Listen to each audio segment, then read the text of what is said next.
Welcome back to Press A to Talk, episode 4. We've been doing this for too long. I'm joined by my co-hosts, Michael Hey. and Neko. What's up? Today we are going to be covering the Game Awards, everything that was announced, all the winners, and then we're going to be getting into our first impressions of Cyberpunk. Oh, yeah. Nah, I didn't like it. No, bad game. Okay, Terrible. we decided that it's a bad game, so we're just going to talk about the Game Awards. Okay. Let's go ahead and jump straight right in. No, we don't care what you've been playing this week. We just want to know. I mean, we all know what we've been playing this week. Let's just leave that for the end. All right, so I just want to say,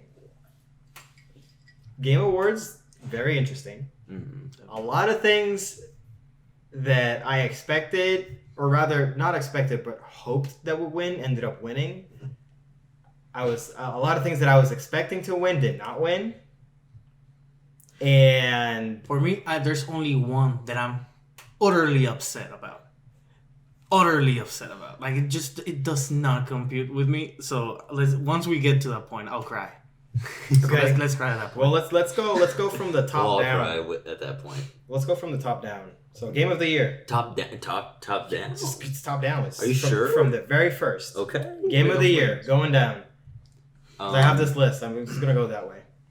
Well, I guess I should just come out and say it now.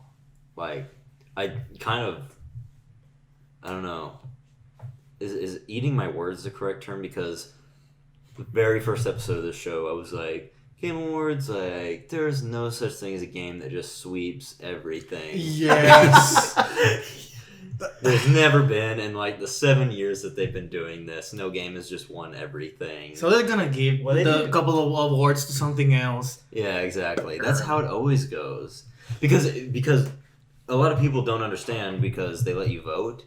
They announced the winners that the community votes for. The player's beforehand. voice. Yes. Mm-hmm. The actual winners are a select group of critics and Yes. I am actually part of that crowd because I We saw all a lot of are, yes. I saw a lot of people complaining and crying about the results prior to the actual awards being like something happening.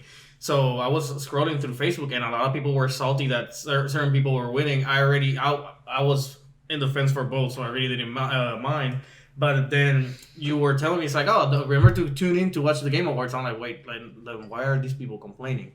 They don't know the awards yet, and I guess it's because of that, because they announced the Player's Choice Awards type of thing prior to it. I think it only makes sense that we cover this now because a certain game won a lot, like, a lot of them. Mm-hmm. So it only makes sense that we kind of like cover that. Like, why is it that a lot of critics ended up choosing The Last of Us 2 for a lot of these categories? Yes, why is it that I'm genuinely confused? Why? Because it won 2 categories that I didn't think it would win. Well, there were 3 categories that it could have potentially won that were that I had in mind, which was Game of the Year, obviously, Game Direction, and Adventure Game. Yes. It is just not a better adventure game than Ghost of Tsushima. That is an indisputable fact because it's not an adventure game. It's a revenge story. I can sort of understand, but I think it was more they based it more on just gameplay loop. And to be honest, the gameplay loop of The Last of Us Part 2 is very action adventure-y because it is. We're talking about Naughty Dog, who has worked on Uncharted. Mm-hmm. Their whole shtick is just the whole action adventure, like, story game, and I feel like they kind of like nailed the formula with Uncharted before jumping into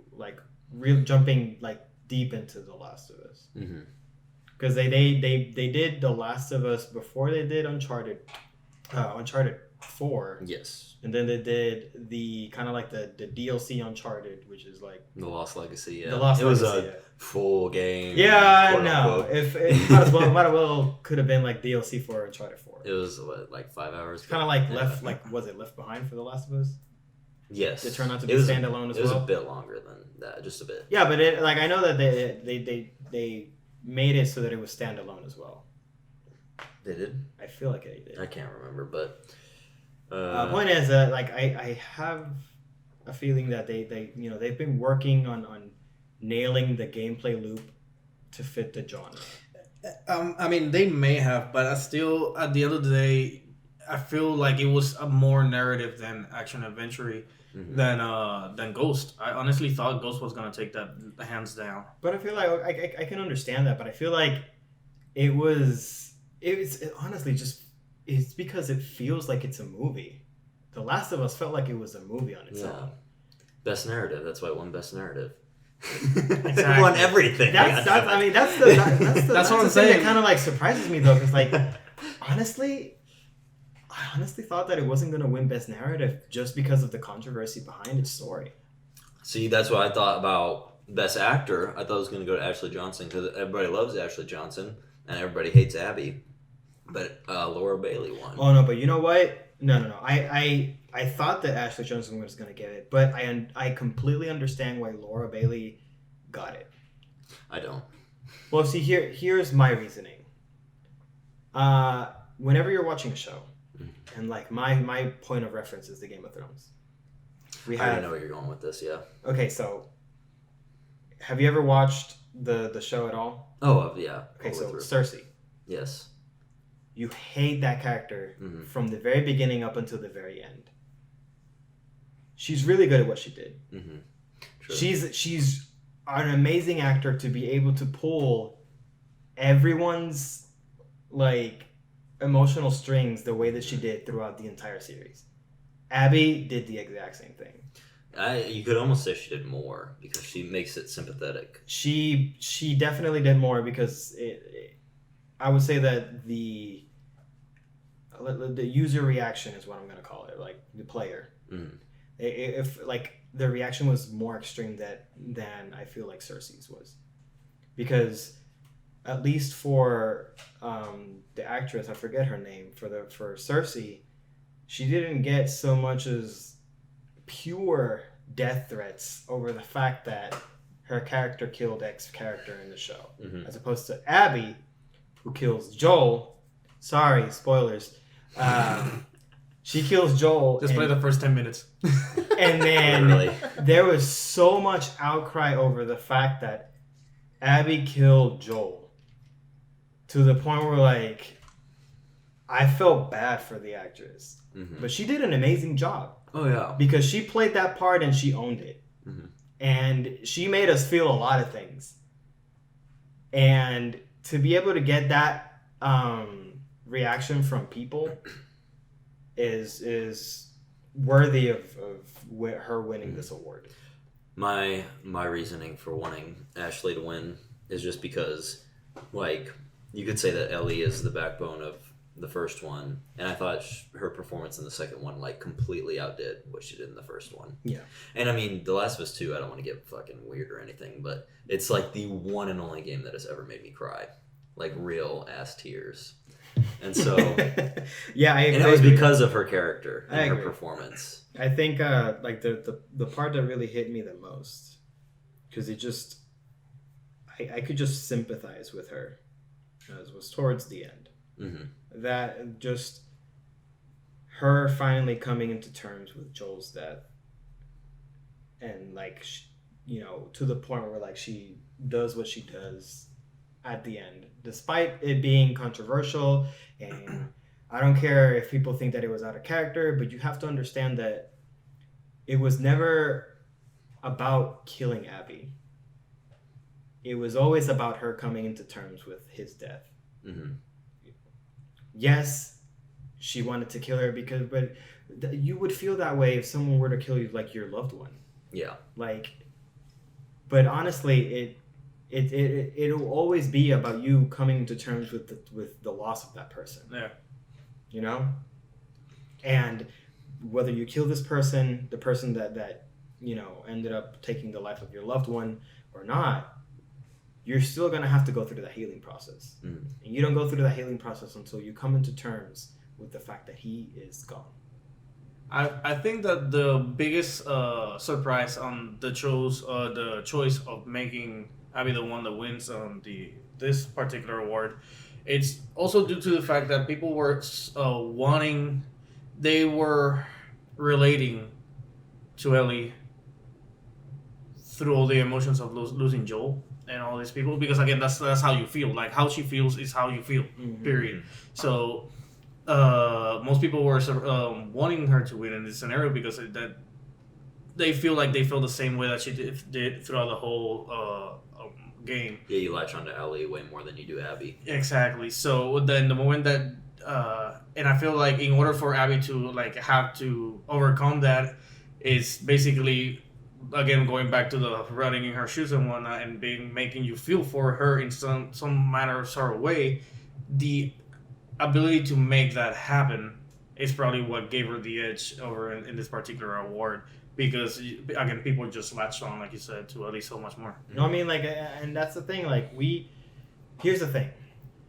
We tend to react more strongly over negative emotions than we do positive. Right? Us seeing Abby kill Joel sparked that anger in a lot of players, and to be able to make the player feel that, you have to be really good at what you're doing, and that comes along with a really good narrative. But you can have the best story in the world, and I'm pretty sure that I can find a reason in whether it be a game or a movie or a show, where you have an amazing story, and if your actor doesn't sell the part, it falls flat. Yeah. So, congrats to Laura Bailey. She did a really good job as Abby. Mm-hmm. She made us hate her. I mean, it really is that. Like, yeah. I do have a question though at the end, because I remember when I finished the game, and every friend of mine that played it, I told them that I loved how it ended. Like, I thought it was perfect. And they were like, how could you not want Abby to die? Like, how could you be satisfied? And it's like, how could you not? Like, is that, like, did you want her to die or did you not? Like, did you still hate her at that point? Because when it was that moment where Ellie is choking her in the water, and then she starts seeing Joel. Yeah. And I was like, I don't want her to die, like, at all right now. Like, my motivation, if I was Ellie, would be, I want her to know how I feel, but I don't want her to die. I want her to live with knowing what she did to me. So and she I think, has to live and that's why I was like trying to get at, like, that was the moment where I felt a lot of sympathy towards Ellie. I felt like I connected with her. Like, I was her at that moment. Mm-hmm. Because I feel like I would have done the same. Mm-hmm. You know, you try, like, again, it was never about killing Abby.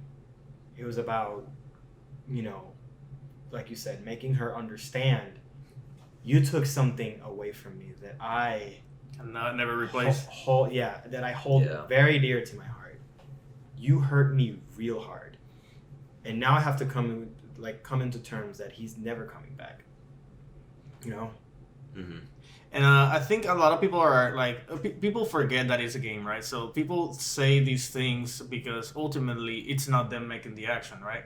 And I think that's what made this particular scene so much, I want to say stronger, more impactful, is that she's no longer using guns, right? A gun, a knife, it's as easy as pulling the trigger or just slicing. She had to physically push herself to do the whole strangle, drowning and whatnot. And I think at that point, that's whenever you start questioning yourself, like, you know, and if it's you as a person per se, not just playing as a character, like, are you willing to go through with this? You know, like, is this what you want? Granted, you already murdered several people throughout the whole story, but at what cost? At the pull of a trigger, though. I mean, like, yes. I mean, we had to get that gameplay in there somehow. Like, I know, yeah. You at some point you have to remember it is a video game, and at some point you have to remember that they're trying to tell a narrative story. But here's the thing: and I like, and here's like my argument with the narrative, right?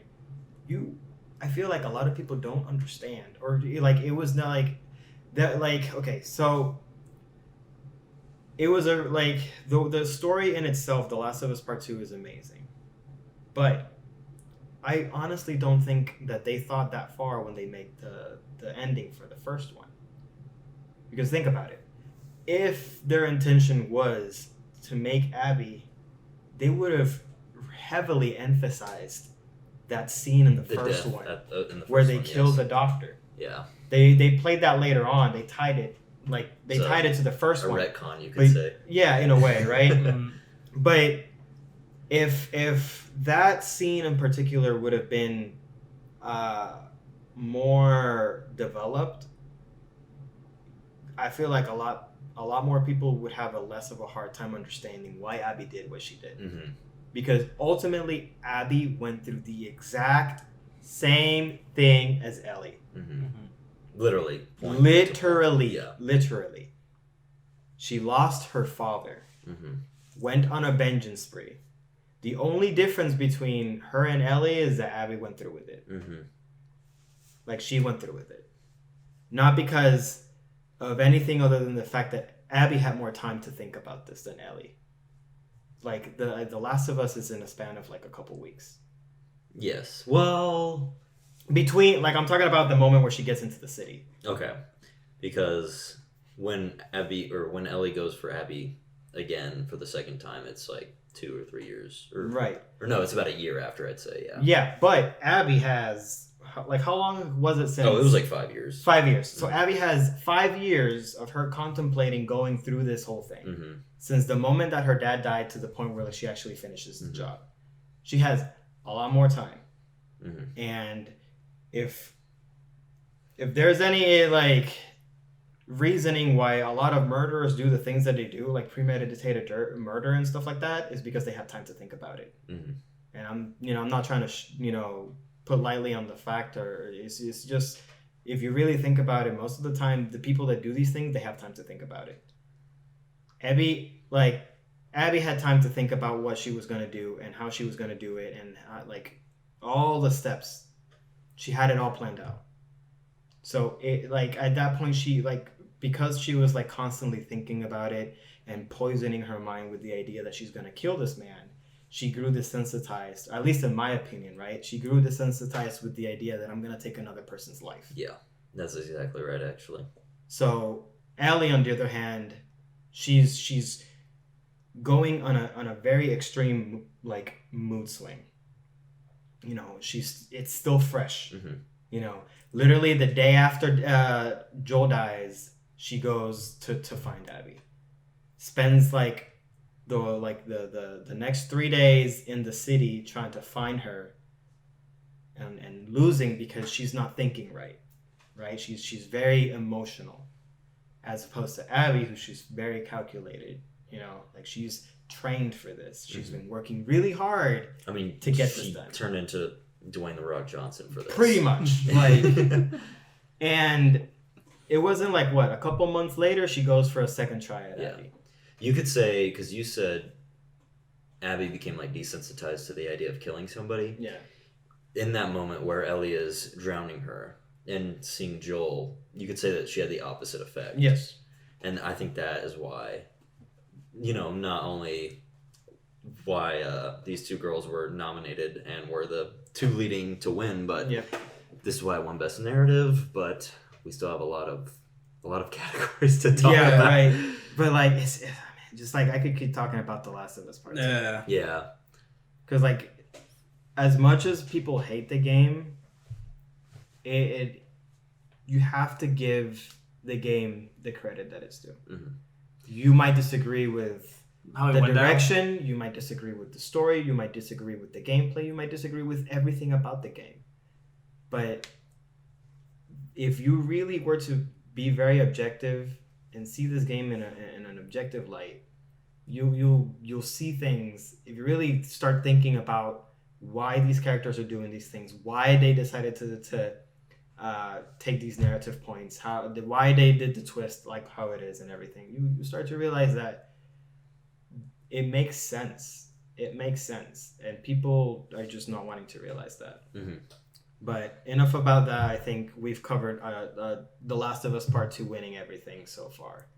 Technically. In my opinion. Legitimately, we literally went through everything. On I mean, was it honestly best score in music, Final Fantasy? Yeah. I was like, I mean, makes sense. Low key surprised, but then I remember that Really? you said the whole I got like 9 hours of bangers. So I mean, when I heard that, like okay, I mean, it's so good. I still listen to it. Look, all the time. that new the newest version of One Winged Angel really it gave me goosebumps when I first heard it. It was amazing. And in the new tracks, like what's the one that was in Don Corneo? It's like Smash 'em Rip 'em. It's like almost like a Skrillex like dubstep. It's so good, and there's such a wide variety of like good stuff. Like you have like dubstep, and then you have like the orchestra, like opera. I'm excited for part 2. Yeah, I don't know how they're gonna up the ante music wise, but I mean it's gonna be good regardless. I mean they'll have Final Fantasy 16 to kind of like work that out. Mm-hmm. I feel like Final Fantasy 16 is going to come before part 2. I was just So because we're not supposed to talk about this yet, but I have a strong feeling that we're gonna either see it late next year or early 2022. I can see that. Mm-hmm. I can see that. So let's see. Best family, Animal Crossing. Okay, yeah. Pretty easy. I do want to point out that this is the only category you got wrong. Best family. Yeah, because I thought Minecraft. I said Minecraft was gonna win. Literally, literally every other category that we talked about, I think you got 100% correct. Really? Yeah, like innovation and accessibility. Yeah. You got. You said art direction was going to go to Ghost of Tsushima, and I thought it was going to go to an indie game. Yeah, I guess the only one that we all got wrong was game direction, but that's because like we thought that for sure Ghost of Tsushima was going to win that one. Yeah. But yeah. I just thought that Minecraft would have hit a lot more people, but now that I think about it, it kind of makes sense. I mean, it's Animal Crossing. A lot of people really like Animal Crossing. That should have been a no-brainer for me. But it wasn't going to win Game of the Year, but it was going to win Family Game. Yeah, of course. So debut game, Phasmophobia. That was interesting.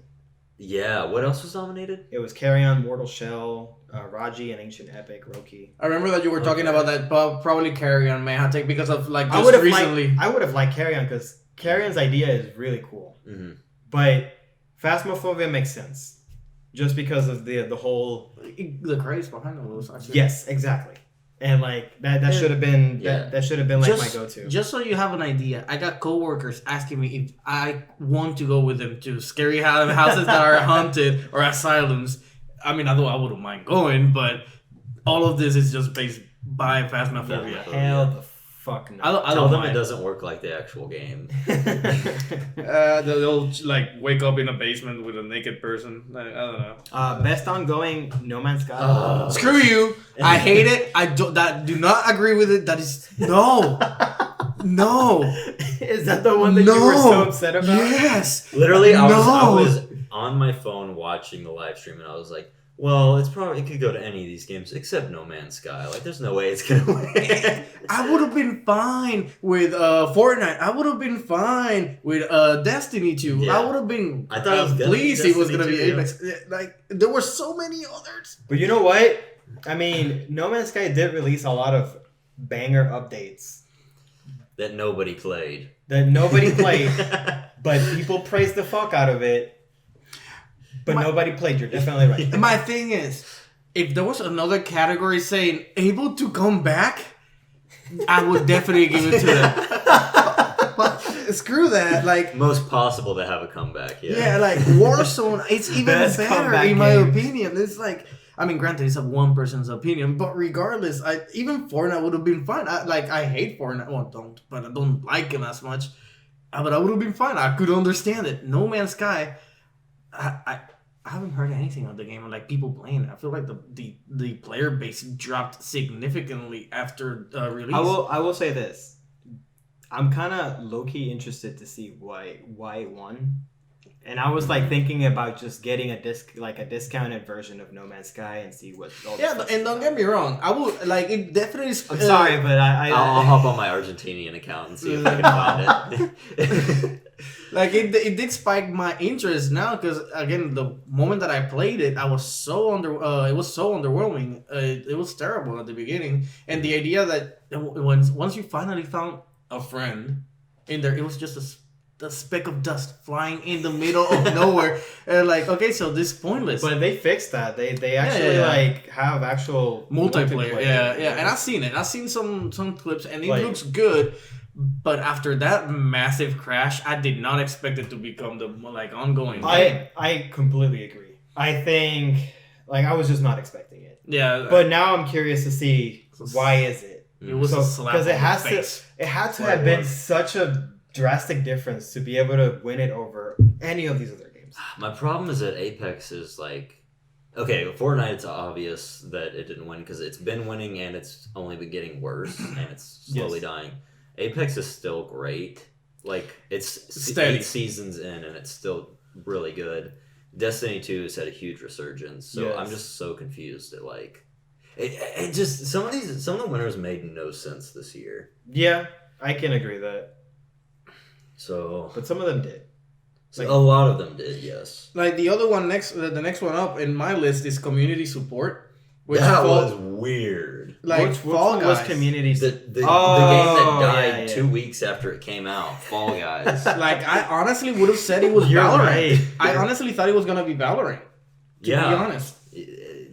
Fall Guys was my least likely. I think game. Valorant also died a little bit because I haven't seen a lot of coverage on it. I think the reason quote unquote died, and it's not really died, it's just that it found its audience and it's now stuck with their audience. So not everybody's now showing out videos of the game because they no longer like that CS:GO style. So people that don't play the CS:GO is no longer streaming it. But you know what?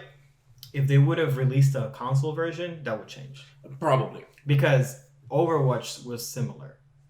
They started on PC and then they released the console versions and then it blew up. And it might because I do think they're planning for it too. Because they're not dumb. They're not dumb. I'm pretty sure they'll definitely make more money if they release it in console. And they'll probably, like you said, go the Overwatch route. But by that time, Overwatch 2 will be out. So they're good luck with that. Overwatch 2 will come out whenever and then it'll probably... I completely forgot that thing existed. Yeah. I mean, I just remembered that there was actually an Overwatch 2 coming. Yeah, I got a friend at work that he's so hyped for it. And he's like, when is it coming? I don't know, but I want it. But it's is it coming or not? But I know that it's coming, but it's just at any point, like I said. Right. We got Best Sports and Racing, Tony Hawk. Makes sense. Yeah. Makes sense. A lot of people really like those, the old... Is that the remastered version? Yeah. Or Yes. So it's Yeah. a classic, Tony Hawk. Definitely. Best VR, Half-Life makes sense. Yeah. Definitely. It was the one that got the most coverage. It's the one that's the most worked on. Just makes sense. Best action, Hades. It Surprise. won over Surprise. Doom Eternal. Surprised. I've played both officially, and I understand why it won, but I really would have loved to see Doom win this because Doom is still Is it good? Is Hades good? Oh, Hades it's good, but it's super repetitive. Because I don't know if you understand how it works. So it's like a roguelike, It's isn't it? Enter the Gungeon kind of. So it's a roguelike. Yeah. Okay. But Doom it's like any other Doom. It's pretty slow to start out because you have 2 guns. But man, it's a good game. I honestly, again, it being action, fast paced, adrenaline pumped or whatever. I honestly thought that Doom was gonna get it. And again, mind you, I have not played Doom. I've only played Doom 3, but I know how the games play out. Although that Doom 3 was actually the thriller kind. It wasn't even the... Doom 3 was more like a horror. Yeah. So, but I understand how he plays. I understand how he goes. I've seen plenty of videos. So I was just so surprised that Hades, which is a roguelike, was able to be more actiony or won the actiony part because I still believe that it should have gone to Doom. Mm-hmm. But I don't mind it personally because Hades looks great and it's a game that I've been wanting to play because I do play a lot of roguelikes. I just have to jump on. I have to see what Hades is about. It's really good. Though. It's a lot of fun, yeah, but it's yeah. I just don't love the you die, you start back at level 1. Yeah. Some people don't. I mean, personally, I enjoy roguelikes because no run will ever be the same. Yeah. That's true. That is the part. Like, I wanted to play Dead Cells and never got the chance to do it. Like, I think it came out for Xbox first. Or, like, it was on the Xbox store. I don't know. I don't remember. All I know is that it's available everywhere now. Yeah. Let's see. Best art direction goes to Tsushima. I was surprised. I thought Ori was going to take it. But, hey. I even knew and I looked confused. I was like, it did win? at least they took one. Like, because they weren't. I mean, like, my opinion still stands on Ghost of Tsushima's art direction. It was. I loved it. Yeah. Yeah. And I'm glad it won at least one thing. God I damn. know, right? It's like I think like I don't know who I was talking to. I think I was talking to Neko. Like I felt like Ghost of Tsushima was just the rebound from The Last of Us. You know? Yeah. Like The Last of Us was just the game that everyone was expecting to be amazing, and then they felt cheated. It's like that one Tinder date that you see the profile and it's like, man, she looks amazing. You actually meet her and then you're like, oh, I don't know about this. And you like just break up, and then it ended up being a really bad breakup, and then you just kind of, well, I'm just gonna be with this other girl, and then joke's on you, and that was Ghost of Tsushima. At least for me, like what's hilarious is that around The Last of Us 2, I started dating a girl on Tinder that played The Last of Us 2. Oh god! And then I meet who on Tinder. So yeah, I didn't mean to like make that. It hit close comparison, but I mean, it close to home. It just kind of felt like me. Like it just felt like people were just so, like, out of spite. They went with the other game. Out of spite, they just. On Twitter, it was like, in Japan, Ghost of Tsushima sold way more copies than Last of Us. Like, a samurai game sold way more in Japan. Really, like, really. Do tell. Best multiplayer Among Us. Yeah, that's so makes obvious. sense.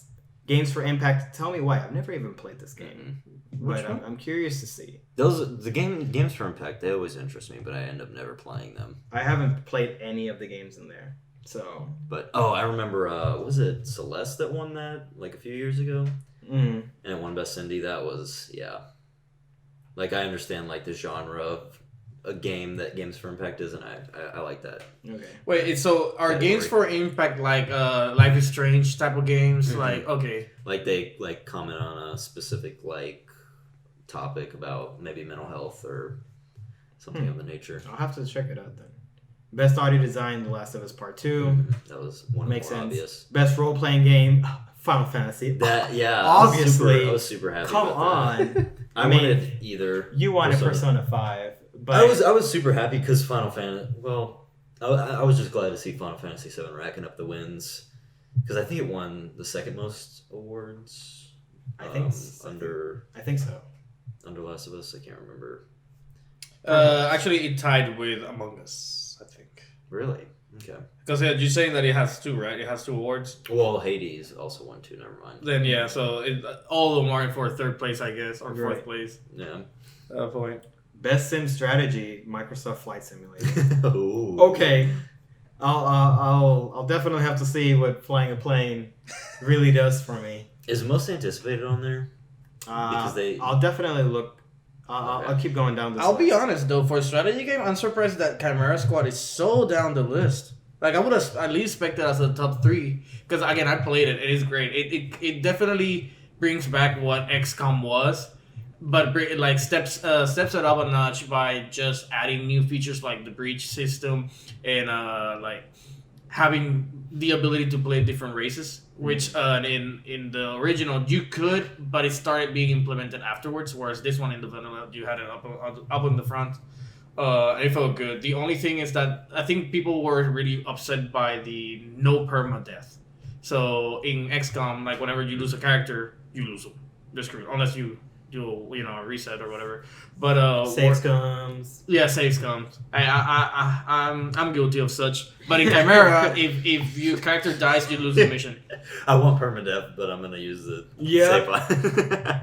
Hey, I'm a little bit more lenient on XCOM than I am with Fire Emblem though. Because the only problem is that Fire Emblems, all Fire Emblem's characters have actual stories to them. Especially in 3 Houses, like whenever I lost one, I was like, oh no. I have to go back. Yeah.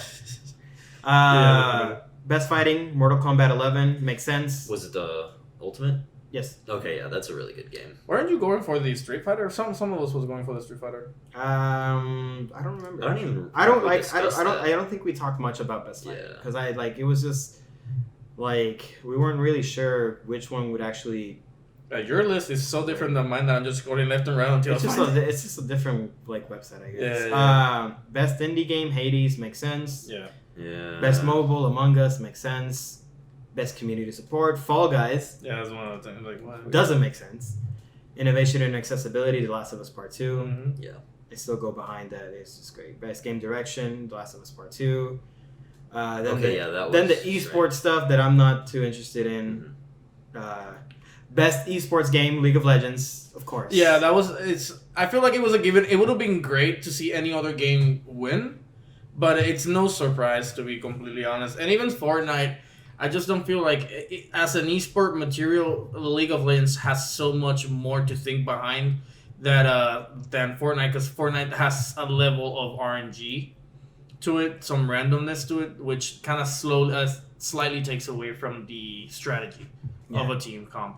Not that either of you care about this, but I don't at all. I thought it was so weird that Valkyrie won Content Creator of the Year over Alana Pierce, who is in Cyberpunk 2077 as an NPC. And she's like also now one of the narrative.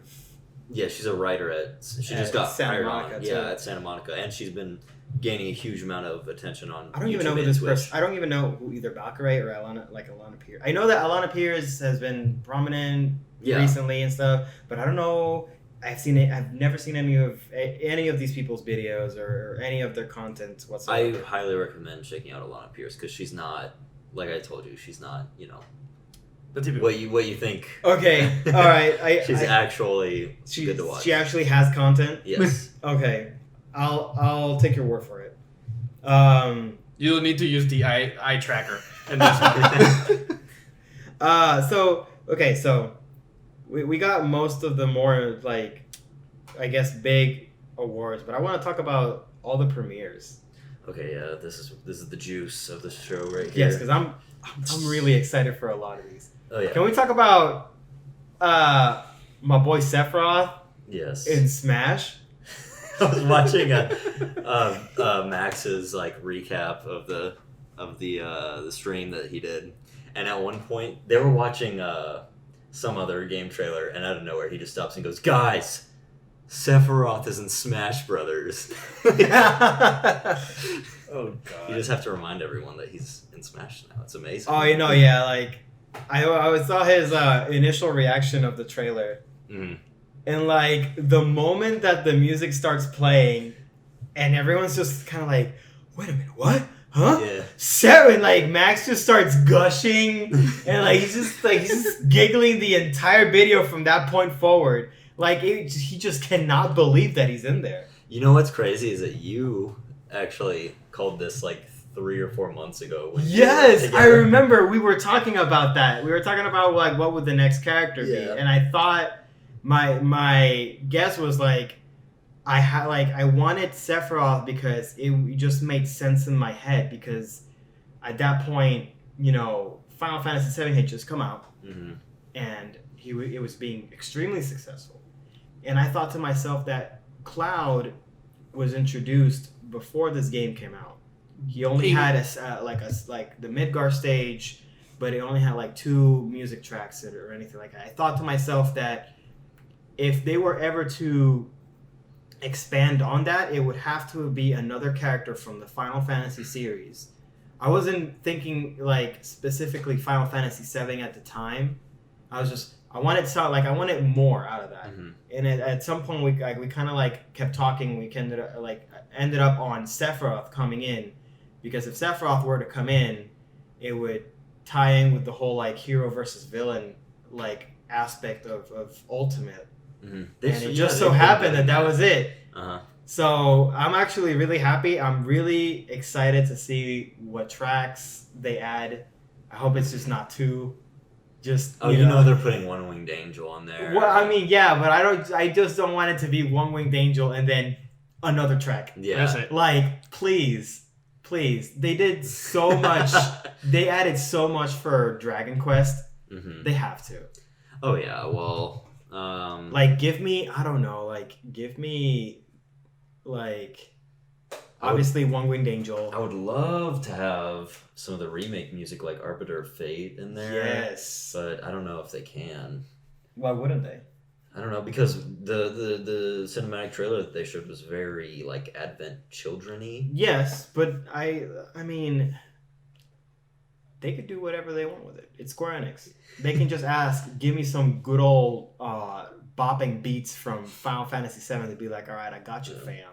I got from Final Fantasy VII. I got from Final Fantasy Advent Children. I got Crisis Core. I got the remake. What you got? Damn, that's like 15 hours of music right there. Yeah, I really wanted like Kefka from 6, just like another Final Fantasy character, because I feel like after a while we're gonna have to stop adding anime swords But characters. you like, I feel like this was the definitive moment.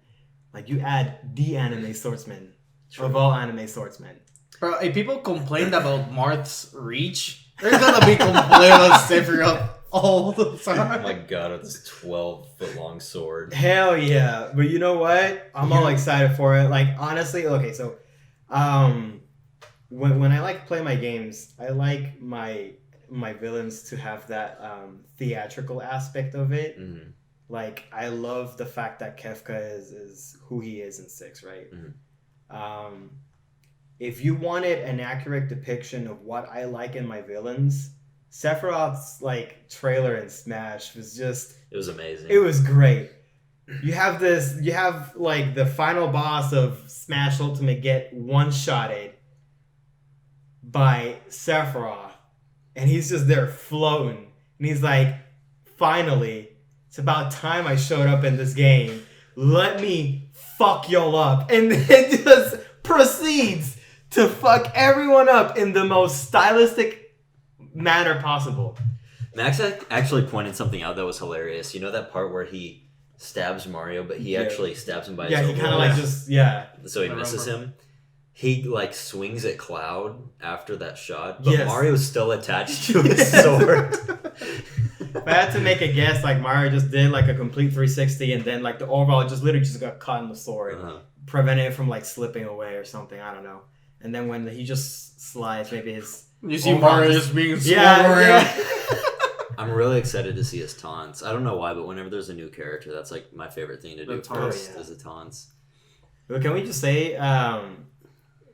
you know, Nintendo throwing a little bit of shade at Aerith, having Oh, I forgot Zelda about on that. the Yeah. floor and Sephiroth like literally stabbing the flag. What you trying to get at? What you trying to get at over here? Man. Like, we're trying to like be shady in this shit, man. I wish Nintendo would do like this is a lot of work for Sakurai, but they need to do like for DLC. I wish they had like a series almost. Like, oh, for the next DLC fighters, we're gonna do a Final Fantasy series of like 3 fighters from like different games. I'm like, how many more characters do we have left? At least 4. 4, right? Because Okay. this pack was supposed to be 6, and we've gotten Steven. We so got far. an extra, right? We got that extra 7 that Sakurai was just like, I'm gonna throw a freebie for you guys. I'm excited. We have 4 more characters. You know, Before we have 4 more characters before we finish out the I guess the DLC for Smash. you know we're getting Dante, and we're You probably. think so? Oh God! Come on, we have to. Okay, I'm calling it right now. Dante, Sora, a Monster Hunter character, because we have Monster Hunter in Smash. Why don't we have a character that we can play as? Yeah. I disagree. You don't think so? No, because like that'd be like lying too heavily on Square and Capcom. Oh, If anything- wow, that's literally just Square and Capcom characters. If anything, the next like one of the last couple characters it has to be a Monster Hunter representative, just because Monster Hunter's in the game. Like the fact that Rathalos is in the game, I feel like It kind of like hints to the that. hunter, Yeah. or maybe like one of the cats or something like that. Like just give me something Monster Hunter related. What I think is okay. So the best route, and I actually saw this in Eric's gaming channel.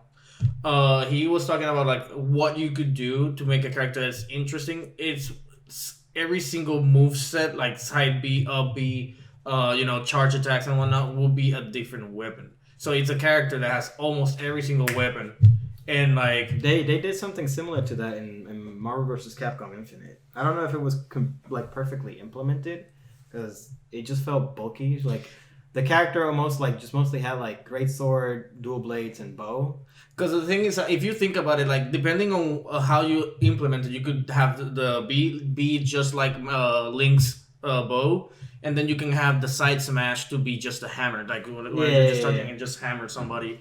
You're doing the up B. You could do the up B could be the insect glaive to save yourself to go up. Yeah, That would be an interesting take. or the clutch claw.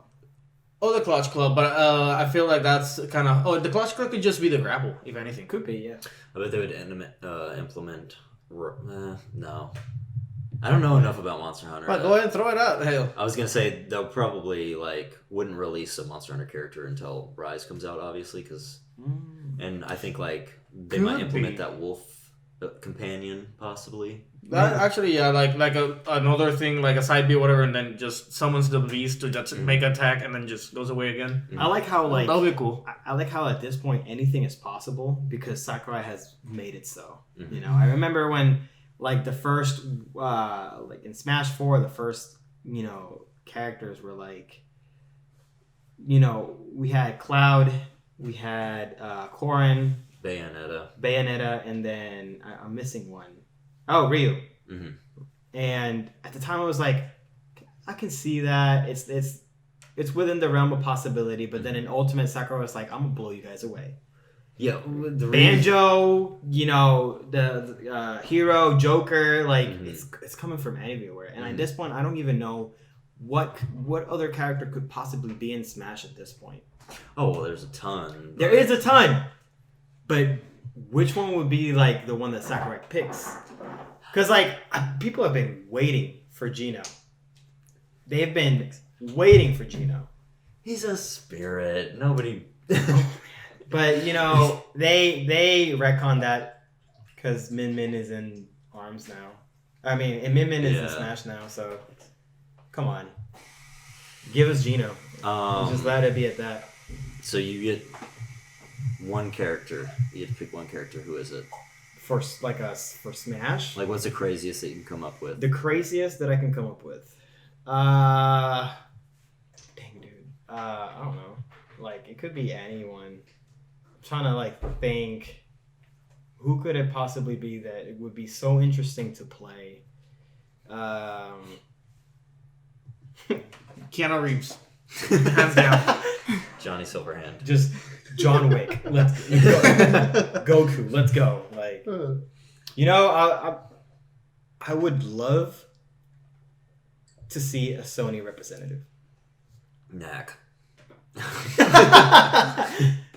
I mean, could be. I was just thinking more along the lines of maybe Ratchet and Clank, Ooh, that'd be really Sly good. Cooper, Mm-hmm. Jack and Daxter. I was about to say that, yeah. Do you remember that one game that PlayStation tried to read the All Stars? The All Stars. Has any character from the All Stars cast actually made it to Melee? I don't. To Ultimate. Cannot picture. I don't remember. I don't think so, no.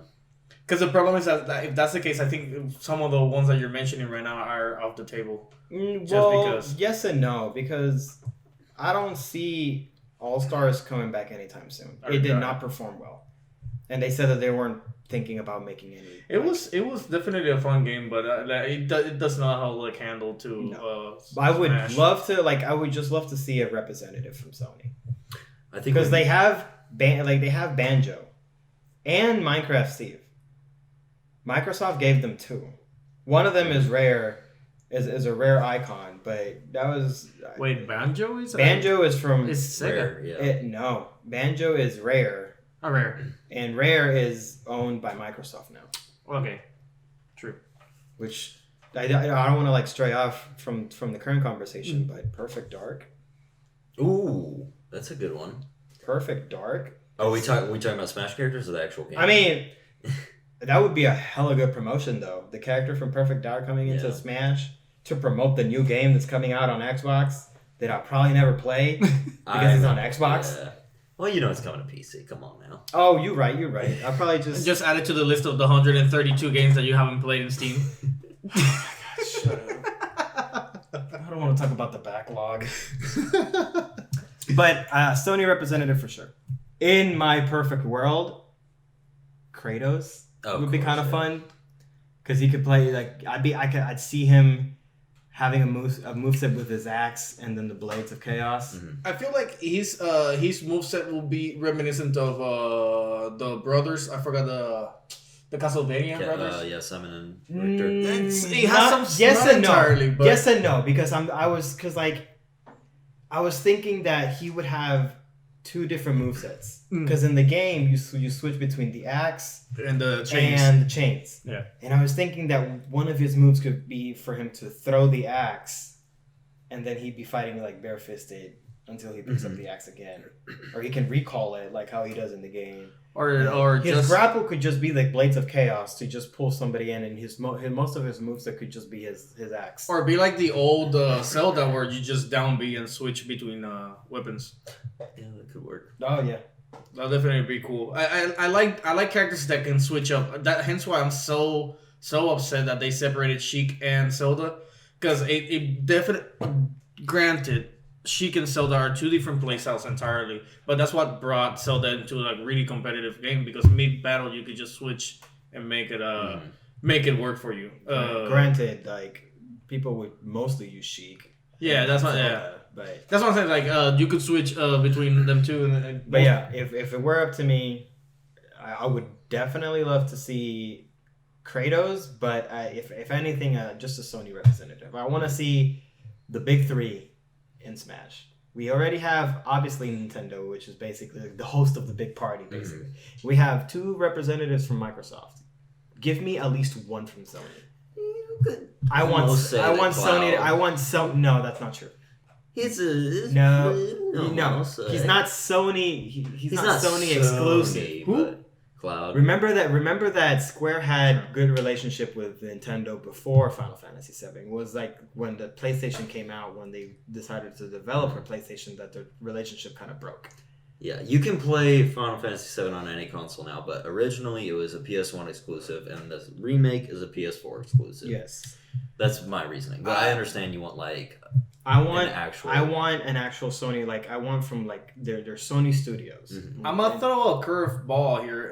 Like, would you be pleased if a character like Spyro the Dragon was in there? Yes, hell yes. Mm-hmm. That'd be really good. As I'm trying to I figure don't know if Spyro is perform. considered part of Sony's like list of characters still. Well, the Reimagined trilogy or whatever. Because now it's available everywhere. Yeah. What So is is Crash. What is that one game that it's for the Wii U or whatever, where you could just place the Skylanders? Yeah, Skylanders. I know that he But made it on that's the the only reason why I'm like so sure anymore. Yeah. Because I like Spyro got like moved around. Like he's like, I don't know, looking for jobs, I guess. The recession hit him hard. Yeah. Like after his last game, he's just been like kind of like freelancing. Just please let me be in your game, bro. Like just for a little bit. Hey, he's quite iconic though. Like, I would love to see Spyro. I don't know how Spyro will work in Smash, but at least give me one Sony, one Sony character, please. Knack, come on, give it to us. Knack, let's go. Sackboy. You said Knack earlier, and I did not remember who the heck it was until I just had a flashback of the initial days of PlayStation 3. Yep. Yeah, I got it. How All right. Right. We are well over an hour in, and we haven't even scratched the surface of these announcements. Yes. So let's jump on these. I'm really looking forward to Nier, the new Nier game. It looked really good. I'd have to be. I am the last one. The original one was kind of. I'm dark on them. I have no idea. Oh man, you have no idea. You need to get yourself in. I just know the waifu in it, and that's it. Hell yeah. Can't lie. I really like it. I've always wanted to play the first Nier because it was around when Nier Automata came out that I was kind of like wanted to jump back into it. Mm-hmm. But I'm glad that they're remaking this one because it seems like they fixed a lot of the issues that the first one had. In terms of its combat and everything, this game feels more like Nier Automata, which I love the combat in Nier Automata. Like, I hands down one of my favorite combat gameplay loops in just games in general. So I'm really excited for Nier Replicant for sure. I'm really excited for. I'm really interested in Back 4 Blood. Yes, that was a big one for me. Because I thought for the longest, like throughout the entire trailer, that it was just Left 4 Dead 3. Yeah. And I was really disappointed to see that it wasn't. But then I watched the gameplay. That is reminiscent of the Left 4 Dead. Well, it's Yeah. made by the same. Like I don't know if it's by everyone, but it's made by some of the people that did Left 4 Dead before. So I don't know if it's a new studio though. I'm not exactly. I didn't really quite look into the. Like who's doing it, but it kind of feels like a spiritual successor to. That's Left 4 what I was Dead. gonna call it. Does it poke to what console or system is going to be? Yeah, I think it was like next gen consoles. Next gen. So PlayStation 5, Xbox, and PC. It looked really good, Yeah. like a next gen, 'Cause the- like co-op shooter. Yeah. The first time that I played Left 4 Dead 4 was actually on PC, and playing with all the mods is extremely fun. So if people manage to get this and then start modding on it, I'd much rather play it on PC than any other console. Agreed. Let's see what else. The Callisto Protocol, made by the same people that, made by some people that work. My bad. It's made by people that worked on Dead Space. Dead Space was good. Oh yeah. Dead Space was pretty good. So it looks to be like Another- like a spiritual successor to that, like to an older game. So I'm excited for that. Dead Space 2 was actually pretty interesting in co-op. The story was so different and it was so weird. At one point, you're playing while you're playing together in the same stage. One of your the other person is having hallucinations and like crazy things is happening in his screen. It's really freaking fun in co-op. Yes. So let's see how that. I only ever played the first one. I really wanted to play the second one, but never really got a chance to. Let's see what else. Some of these other games were like more indie. Like they were kind of like There's a lot of like cartoon styled animation. like more like I like to see them more like as like visual experience games. Yeah. Kind of like how Journey was and like Abzu and Yeah. Raji. yeah. So Open Roads kind of like not my type of game, but it seems to be like one of those like visual experiences. Yeah. I'm excited for Dragon Age. Yes. I mean, we don't really know anything. We don't know anything about it. I wanna give BioWare a second chance. I really do. What did you think about Inquisition? I actually liked it. Yeah. I Never thought it got was to really really finish it. I got upset because one of the people that I actually wanted to romance is not even an option in the game, but that's neither here nor there. Hey, we'll talk about being disappointed in romance options later. Crimson Desert. I really like the gameplay trailer for it. It reminded me a little bit of Black Desert. So I hope it's not. I hope that it's not just another MMO. I wanted it to be like a single player experience. It looks like it's single player. I hope so. I hope that that's the case because it looks amazing. I like how weighty the animations feels. Like like there's actual real impact.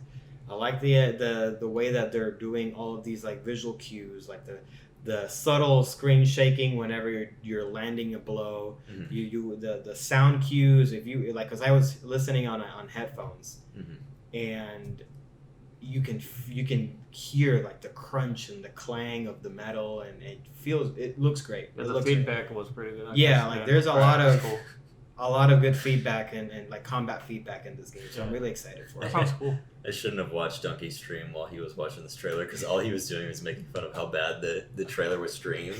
I mean, yes, it looked bad, but I was like, look, if I'm just gonna like criticize or like I'm just gonna like base how the game is based on how Technical issues. the trailer is, I would be shitting on Village. Yeah, I was literally saying Like, that anyway. But yeah. I'm pretty sure that they're gonna like that's just a technical error on their end, and the game probably isn't even close to being done. I'm gonna give them the benefit of the doubt. A little while away for sure. Like, come on, guys. Like, Season, another visual experience. That's what it looked like. Arc 2. I don't know how I feel about that. Is it me or is it Vin Diesel? It's Vin Diesel, isn't it? Vin Diesel, yeah. Oh god, like I was going crazy. I'm like, did they just model them, or Yeah. is he acting it out? He did so bad on his Too Fast, Too Furious game that he went all the way back into the He went back in time to like. I'm gonna be honest. When I saw it was Arc 2, it blew my mind because that's not what I thought it was gonna be. Oh no, not at all. Did you guys ever get into art? Because I low key had like a summer where I was like pretty hardcore with it. I wanted to dabble in it, but never did. I downloaded it and something came in the way, and I, like, cause I had Bayoki. Bayoki was telling me, it's like he was playing it non-stop in PlayStation. I'm like, this game has to be freaking good then. And then granted, if it's in PlayStation, It's not good. It's not. But I played it a lot. so that granted, if it came to PlayStation, most likely it's been out for quite a while because that is strictly a PC game. Whenever it started, so I just know that it had dinosaurs. That's all I remember. I don't know. Maybe one day I'll give Ark a chance and actually play it. It's one of them Rust. But here's the games thing. that won't- Here's the thing. If I don't get to play as Vin Diesel in Ark 2, I'm just gonna skip. He better not be just a cinematic character or anything like that. I have to play as Vin Diesel. Well, this is So I can have the fastest dinosaur. He drives off on his Mustang and you never see him again. Yeah. have a family. This is a weird trend that games are doing now. We're seeing this with Overwatch 2, Arc 2. It happened with Titanfall 2, where games are online for the first game, and then the second game they're like very story based, and then they have online also. Yeah, but like, yeah, they try to give it more. I guess it's just to please the audience, because for Titanfall the first one, a lot of people were complaining that it didn't have a story, or like the story was lackluster, so they went ahead and gave it. Did it even have a story? I don't even remember if the first one had a story. It did. It was online only. The second one. Yeah, the second one had it. Hence why I can't even remember. The second one had it. I played it. I enjoyed it. It was actually pretty good, but at the same time, it was kind of short. But granted, it is a multiplayer game first and foremost, and then just the added first player experience or single player experience for those who ask for it. But it was really, really good. And I'm low-key, I'm still mad that they haven't put fucking the wall jumping and wall running in Apex. They don't have it. They need it. I just want Titanfall 3. Maybe one day. Well, you had that in Apex. Yeah. They'll relabel it as Apex 2. Don't worry. yeah. Let's see. Fist. It was the one with the rabbit with a mecha arm. I guess I missed that. I don't You know. missed it. It looks like a Metroidvania game. This. It was streamed once by somebody with a like really thick accent. So I just remember the accent going about. But the guy, like, the whole idea was that you are this rabbit with just a mecha arm and you get upgrades for it. And you're just it's like a platformer to a degree, right? Yeah, it looks Side scroller. It looks like it could be a Metroidvania type game with a lot like heavy emphasis on combat. It looked like there were like a lot of combos that you can do. It looked pretty cool. Mm-hmm. I'm not interested that much in Elite Dangerous, but it's getting another update. It's called Odyssey. You can do more stuff. Klex was into that, right? I remember he had the little freaking stick. Point is, you can do more stuff in this game than you did before. Did you? Aside from flying ships, maybe you actually make to walk around planets. You actually get to land. Yeah. Evil Dead the game. Okay, yeah. This one blew my mind. Because Evil Dead 2 is my favorite horror movie. And, like, Ash is my main in Dead by Daylight. So... I'm curious. I saw a little bit of the gameplay, and it looks to be like kind of like a Left 4 Dead type of deal, right? You know, like it's kind of. I mean, it's the 4 co-op fighting hordes of enemies type deal. My big head scratcher was like the continuity of like the story, because it has like young Ash, but it has like the characters from Ash vs. Evil Dead, where he's like a 60-year-old man. Yeah. So there's probably like a time travel. Wasn't it like game wasn't there like supposed to be like this like whole big overarching story where like the remake would blend in with like the old movies? I never even saw the remake, so I have no I idea. did, and like I really liked it. It was a very interesting movie. I heard it was pretty good. But like I remember reading that they were gonna try to like merge it all together. Mm-hmm. Like the remake was gonna merge with the original movie storyline. Mm-hmm. And have this like weird continuity. I don't remember reading anything about it ever since. I don't know if it ever came to fruition, but it was kind of like the same deal. Like the character in the remake ends up being like the new Ash, and It's actually like I would recommend that you watch it I will. because they take have to they at some they point. they kind of like put a twist in the original, and I remember watching the original and I was like, oh, that's interesting. I believe that nowadays it's an extremely ballsy move to try and make any kind of zombie related game. Just because there's really a lot of limited way. I mean, it's extremely limited how you can be creative with it. Like everything has been done already. Left 4 Dead covered what the base of a zombie game should be to a certain degree, and then they expand upon it.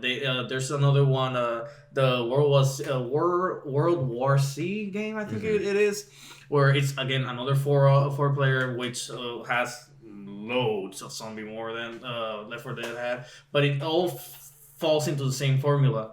Hold your position, take care of this horde, jump, go back to the safe house. I think it's probably gonna fall in the we made this because we own the IP video game. Like there's that Cobra Kai. Maybe we can can have this resurgence of licensed games. Yeah. So like, low key, I miss those days, but at the same time, I don't miss them. Because we have a lot of garbage. It's still here, honestly. Like you said, the World War Z game, and then they're coming out with they canceled Days Gone the Dark Crystal show on Netflix, which was actually really good, and they had announced the game at the 2019 E3 showcase that they had. I think I remember that, and it's still not out. And it was just a Fire Emblem type strategy game, yeah. But we still haven't seen it, so it might be scrapped already. That sucks. It had a release date and a price and everything. Wow. And we still haven't seen it. Wow. I don't know if it comes out, I might look into it. I haven't seen Dark Crystal or anything like that, so I would highly recommend it just because of the production value of it. I'll definitely try. Next game, Returnal. There was a teaser in the PlayStation 5 showcase. I wasn't really interested in what this game was about. It looks to be like a third-person shooter Dark Souls type of game. Mm-hmm. You die, you come back, and you repeat the whole process again. Enter the Gungeon 3D. Maybe. It looks. It looked roguelike. Oh no. It looked a lot more interesting this time around because the teaser trailer really didn't sell it for me. And before we continue, wasn't there a game already like a roguelike? Is it the Revenant? I think it was the name. Revenant, that it was basically like a Dark Souls. I think a Revenant from the Ashes. Something of the sort, yeah. So it was basically a Dark Souls game, but with guns. And whenever you died, you respawn again back in the beginning, and you would need to keep on running that particular dungeon until you finish it, and then you would just jump to the next stage, and then you would just continuously repeat that. And you get more loot on that. Yeah, I'll definitely keep an eye on this one. I'm still not sure if it's worth a purchase yet, but I'll definitely keep an eye on it. It definitely interested me this time around, so we'll see. Next, Outriders. I don't know. It was alright. We have Monster Hunter Rise. They actually showed more gameplay. Really excited for that. Yeah, it looks. The thing that really excited me the most was the fact that they're going to be releasing a demo in January. Nice. So I will actually get to play a little bit of the game on January. So I'm excited for that. What I'm looking forward is to have my gun lance look like a scythe. That looked beautiful. And I cannot wait to rock that. Even if it's lowest tier possible, I will go G rank with it. All right. So, last but not least, the last premiere that they showed on the Game Awards. Wait, we skipped a few. Which ones? The Capcom reveals. Like, we had the arcade. It was like 30 arcade games dropping on Switch for free. I remember that. I wasn't really too. I wouldn't say that I wasn't too interested on it, but it just seemed like one of those, like just another collection game, which not to shit on it or everything, but I don't know. They've released a lot of collection games like recently. That another one might like it's just kind of, it's just another one, because I know that they have the Street Fighter collection, and then they had I want to say it was the Final Fight. Okay. It was Streets of Rage? There was one of them that I had know a collection. Konami had a beat 'em up collection, Castlevania, and then a Contra collection. Yeah. So yeah, they are releasing these arcade collections, but this is like 30 games. It's like multiple Street Fighters. I can't remember everything that's on there. There's a few beat 'em ups, and it's free. Really? Yeah, Okay, it's completely I missed free. that Mhm. because I just saw it and I just like I was Yeah. like not too much. I thought it was just gonna be like just another one. We're gonna have to pay for it. Free. That changes things. The only collection that I ever remember playing and owning was back in PlayStation 1. And it had all the different Pac-Mans and it had all the different things again back in PlayStation 1. And it was fun. I loved it.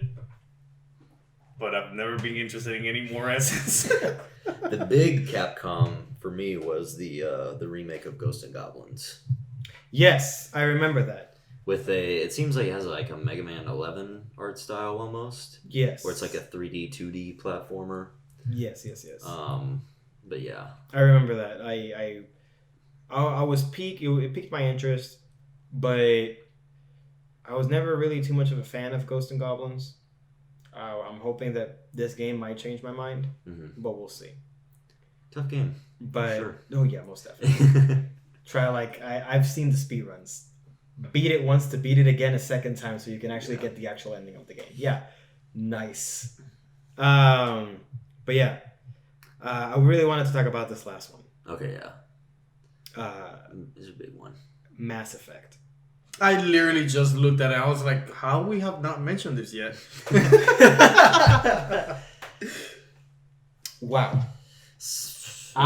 Same thing with Dragon Age. I'm really excited. I'm looking forward to. I know as of right now, BioWare definitely needs, I would say, both of these games to be successful.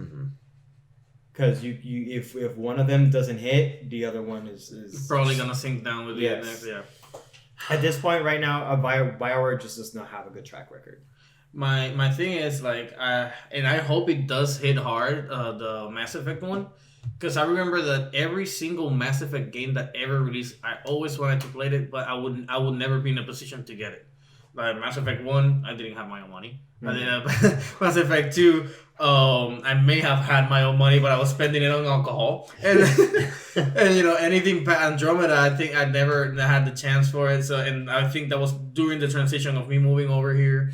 So I never had a chance to actually own one, get it. So if this one goes hard, I played the demo for I think one of the last ones that came out. It might have been the second one, which It might have been 3.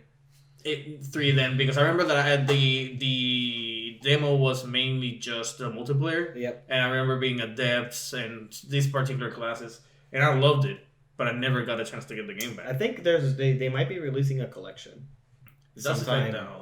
I would really like that. I remember seeing something along those lines, like they were going to be releasing Mass Effect 1, 2, and 3 in a single collection. I got a question on that sense though, because if you release a collection, does that mean that you're going to open up your servers back to those particular multiplayers, I don't know. or will it be strictly just single player? The only game that had the actual multiplayer was 3, but in my opinion, I think the reason why they are releasing the collection is not for the sake of the multiplayer, but more so to catch up on Shepard's story in the single game, because I think this new game is gonna be what happens years later after the war against the Reapers.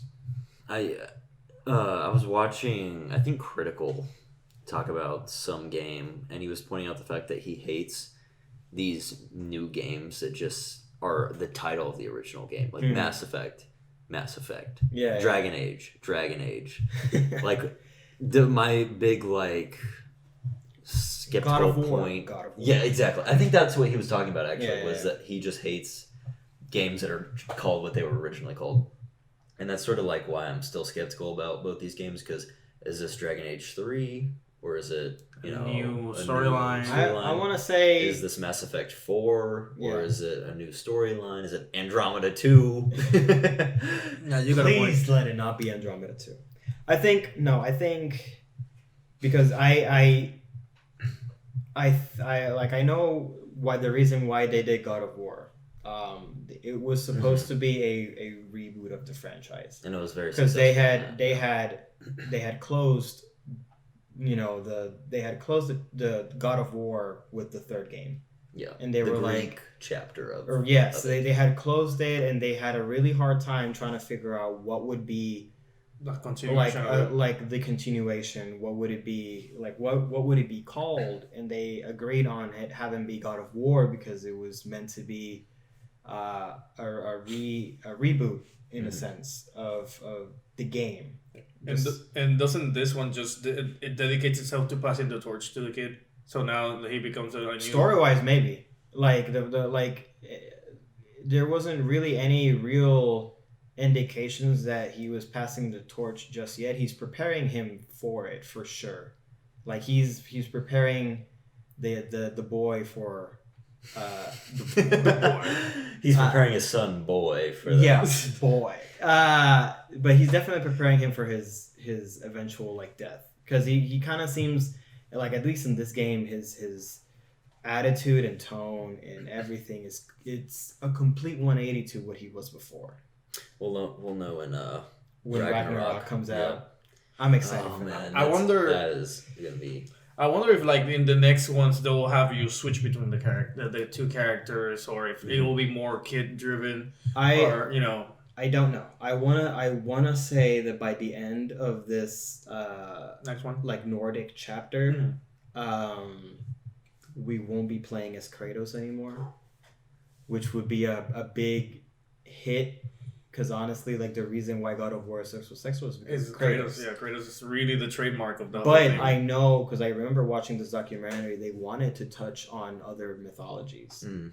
Because initially God of War was going to be in Egyptian mythology, but they thought that it made more sense it being Nordic, and with the way that the story's being displayed now, it kind of seems that Kratos won't be lasting Too long. too long in the journey, which probably means that we will have Atreus, basically the passing of the torch. Yeah. But no matter what, I'm excited for Ragnarok. No matter what happens, I'm really excited for that fight with Thor. It's gonna be Completely great. forgot about that.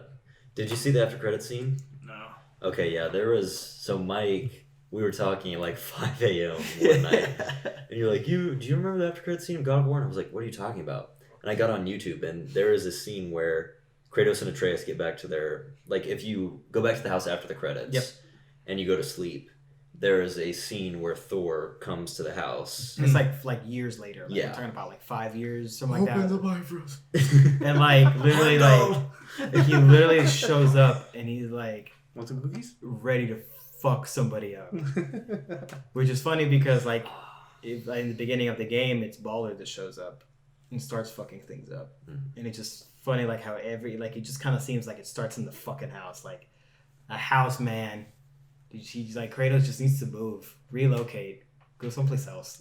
I'm actually quite interested in it, seeing, and especially because if we get to the point that the boy ends up being on his late teenage years and whatnot, it does give a lot of growth for the character to just become that God of War technically. And if we're done, go ahead, because it seems like you got something about the particular subject. Well, that's a good point. Like Kratos passing the torch, because Atreus is not actually Atreus. He's like, have you played and beaten the entire game? Go ahead. I don't mind. Is it okay? Yeah, Okay, he's go actually Loki. So we could be seeing some crazy. And here's the thing, this is a detail that it can be easily missed as well. The reason why Atreus is named Atreus because it's Atreus is the name of I think it was like Kratos' commander in the like from his Spartan army. Mhm. He was something that like somebody that he really admired, and like he made like it's literally as you were like returning and like when the credits are rolling and he starts talking about like Atreus's origins, like the origin of his name. Mhm. And it's kind of interesting how he's going to be Loki, but he's also going it'll be interesting to see as the events unfold in this next game, like, will he take on his mom's legacy or his father's? Or will he accept the name of Loki, or will he continue to be named under Atreus? Or will it be a mixture of both, like continue as Atreus, but have the Loki components to it? Well, if in Norse mythology or even Greek mythology, it was like you and I were talking about. Sorry. These murals they don't just predict the future, they are the future. And and I think that when it comes to like Norse mythology, at least from what I'm understanding, they talk about the events being the future, but also already being the past, meaning that the events have already happened. Ragnarok has already occurred, but it has yet to occur as well, which is like, it's very confusing, but it sort of makes sense because it sort of explains why there's already murals of all of these events that have happened, but they have yet to happen. Mm-hmm. You know, there's the mural of like Thor fighting against the world serpent in the game, but we have yet to see that fight happen at all. It's like having a shallow version of another world, and that's the one that's happening, but the shallow is already mirroring. Yeah, like Norse mythology is very interesting with their stories. Mm-hmm. Like it's funnily enough, God of War was the game that kind of like intrigued me to like read up on mythologies. Yeah. So like I like reading this book and just seeing how they just talk about all these stories. This is very interesting. But we can talk about this in length at another time, maybe closer to. Thank you for joining episode 4, our God of War discussion. Pretty much. But yeah, I would love to talk about this more when like Ragnarok. There's another trailer for Ragnarok or. Yeah, well, I mean, even 2 weeks from now, like we're gonna do hopefully a spoiler discussion next week, but the week after I really want to do like a celebration of this year and next year in gaming, like what we're looking forward to, and so we'll talk a lot about that. Definitely. But yeah, let's enough of that. Let's talk about the real meat of this session today. See, but now I'm curious in terms of like if we jump into this, it needs to just strictly be first impressions because there's no way that we're gonna scrunch up 3 hours worth of information. Whatever. We'll make it happen. We'll make it happen. So we have made a promise last episode to play the first couple hours of the game in our different life paths. And were those 3 hours completely different for every single one of us? So how about we start with Neko? So I ended up choosing the Street Kid, like I said. I had to hold true to that statement. But regardless, I really do not regret it. It does feel like y'all said it was the main one to take, like what they wanted you to take, because the way that it started, the way that it went, all about it felt like you were just going up from the beginning, compared to what y'all said from the other ones, right? I have to say that I really haven't even gone that deep. I've only played the first 2 missions. Just completed the second mission today because of the fact that I cannot stay away from the alley streets, all the gangs, all the murder. I just go back and I just see somebody that has a tag and I just immediately go at it. Neko has instead of it being a mercenary, like Neko's V just ends up being a tourist. Ooh, let's see what's going on over here. And what's hilarious is that last time that we were here, we were talking about how our playstyles would go, and I said that I usually try to go the stealth route, and it never works out. I end up just going guns blazing. The first hours of me playing the first day, it was just strictly stealth. I just kept going back and forth behind people. I would take around 10 minutes to see their patterns, go behind their back, break their necks, throw it in the box right beside it, and carry on with my life. Yes, I remember. There was a moment where I was just sitting next to Neko, and he spent the next 30 minutes just being very delicate. He might as well just have been playing Hitman, because he would just not kill a guy and literally take their corpse all the way to a dumpster or a locker. Granted, there were no more enemies in sight, and he still felt the need to hide the bodies. You need to keep the place tidy, right? Hey, whatever you got to do to feel immersed. Just felt that so OCD. Just oh my god, there's a lot of dead bodies on the floor. I need to clean up. In my defense, the mission had not been completed, and I was just wondering why not. It's like, is it because I got the mess of bodies and somebody can find it? So let me just try it. And that did not work, and then I realized, oh, I got another building that I gotta kill more motherfuckers. Time to do some house cleaning. Is Now I need 30 extra minutes for 4 more guys.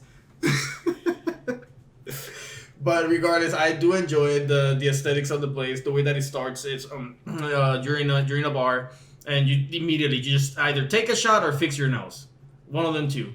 And then guess what I did? I just took the shot, screw my nose. But regardless, you still had to fix your nose. You just got in a fight with somebody. You're talking to the barkeep.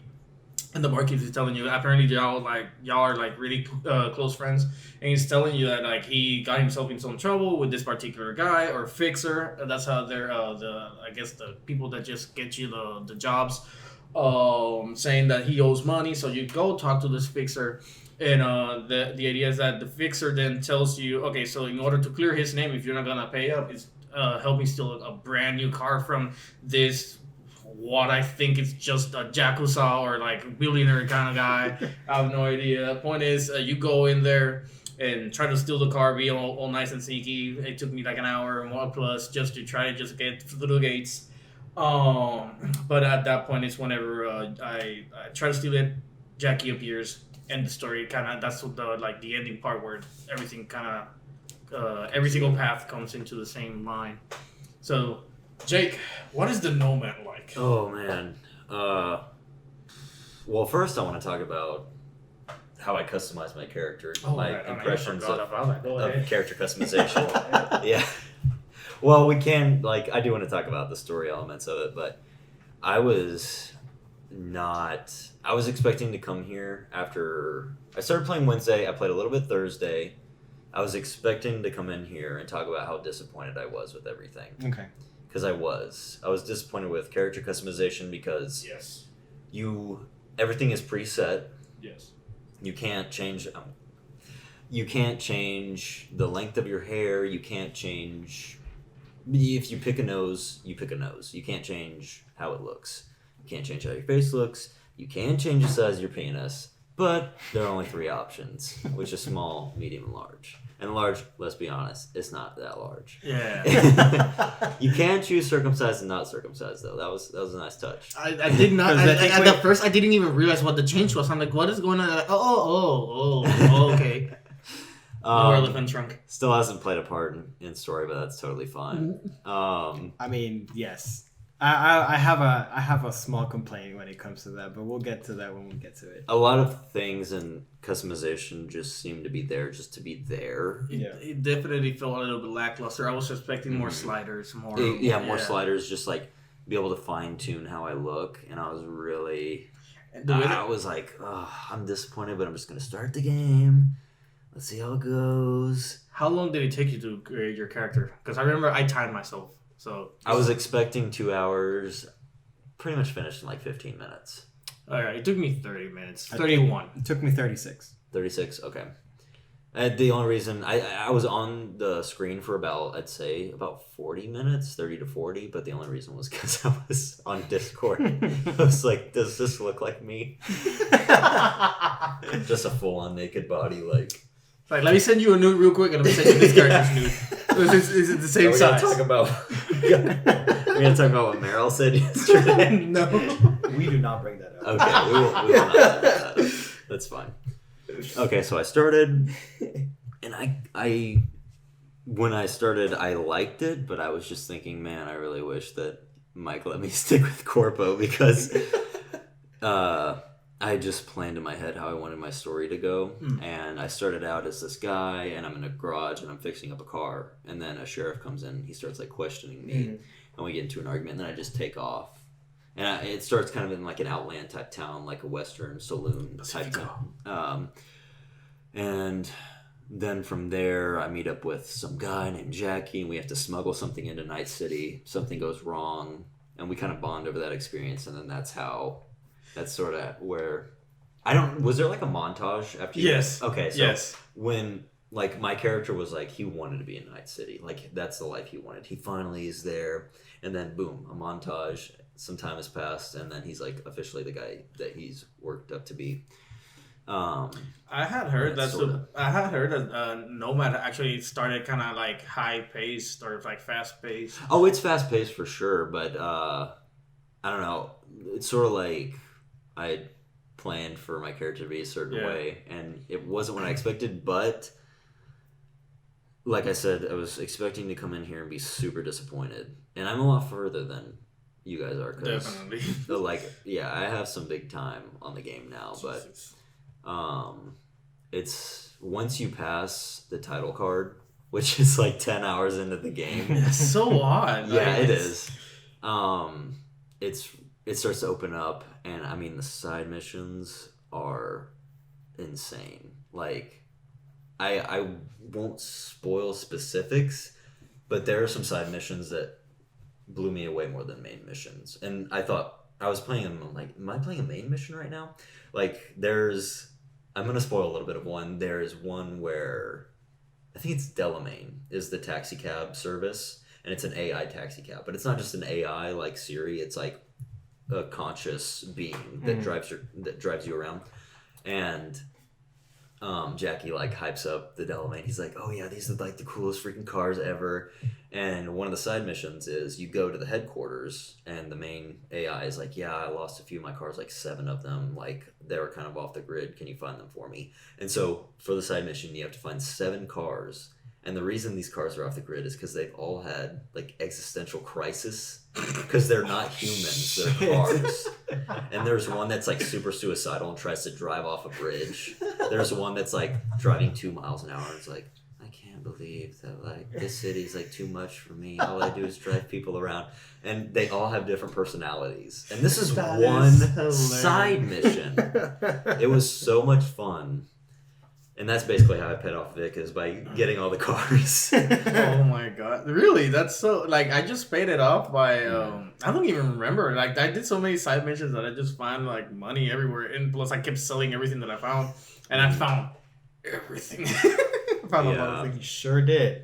It's really, really good.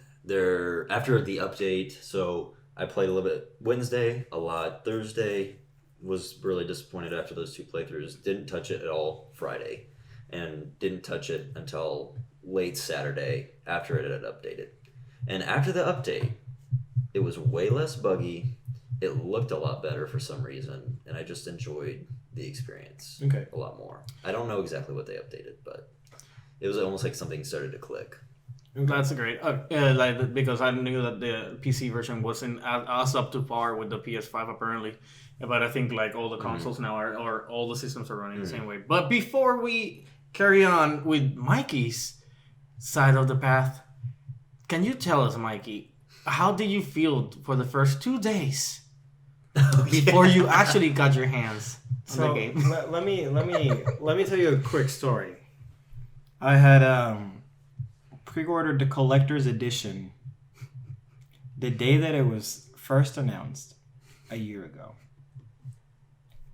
I've been looking forward to this collector's edition just because I'm the type of guy that spends a lot of money on getting collector's editions of the games that I like. I it's just who I am. I just like that shit. I like all the goodies. Most of the time I end up losing most of the goodies, but that's neither here nor there. So I was looking forward to getting Cyberpunk, getting the collectors. Man, it's gonna be great.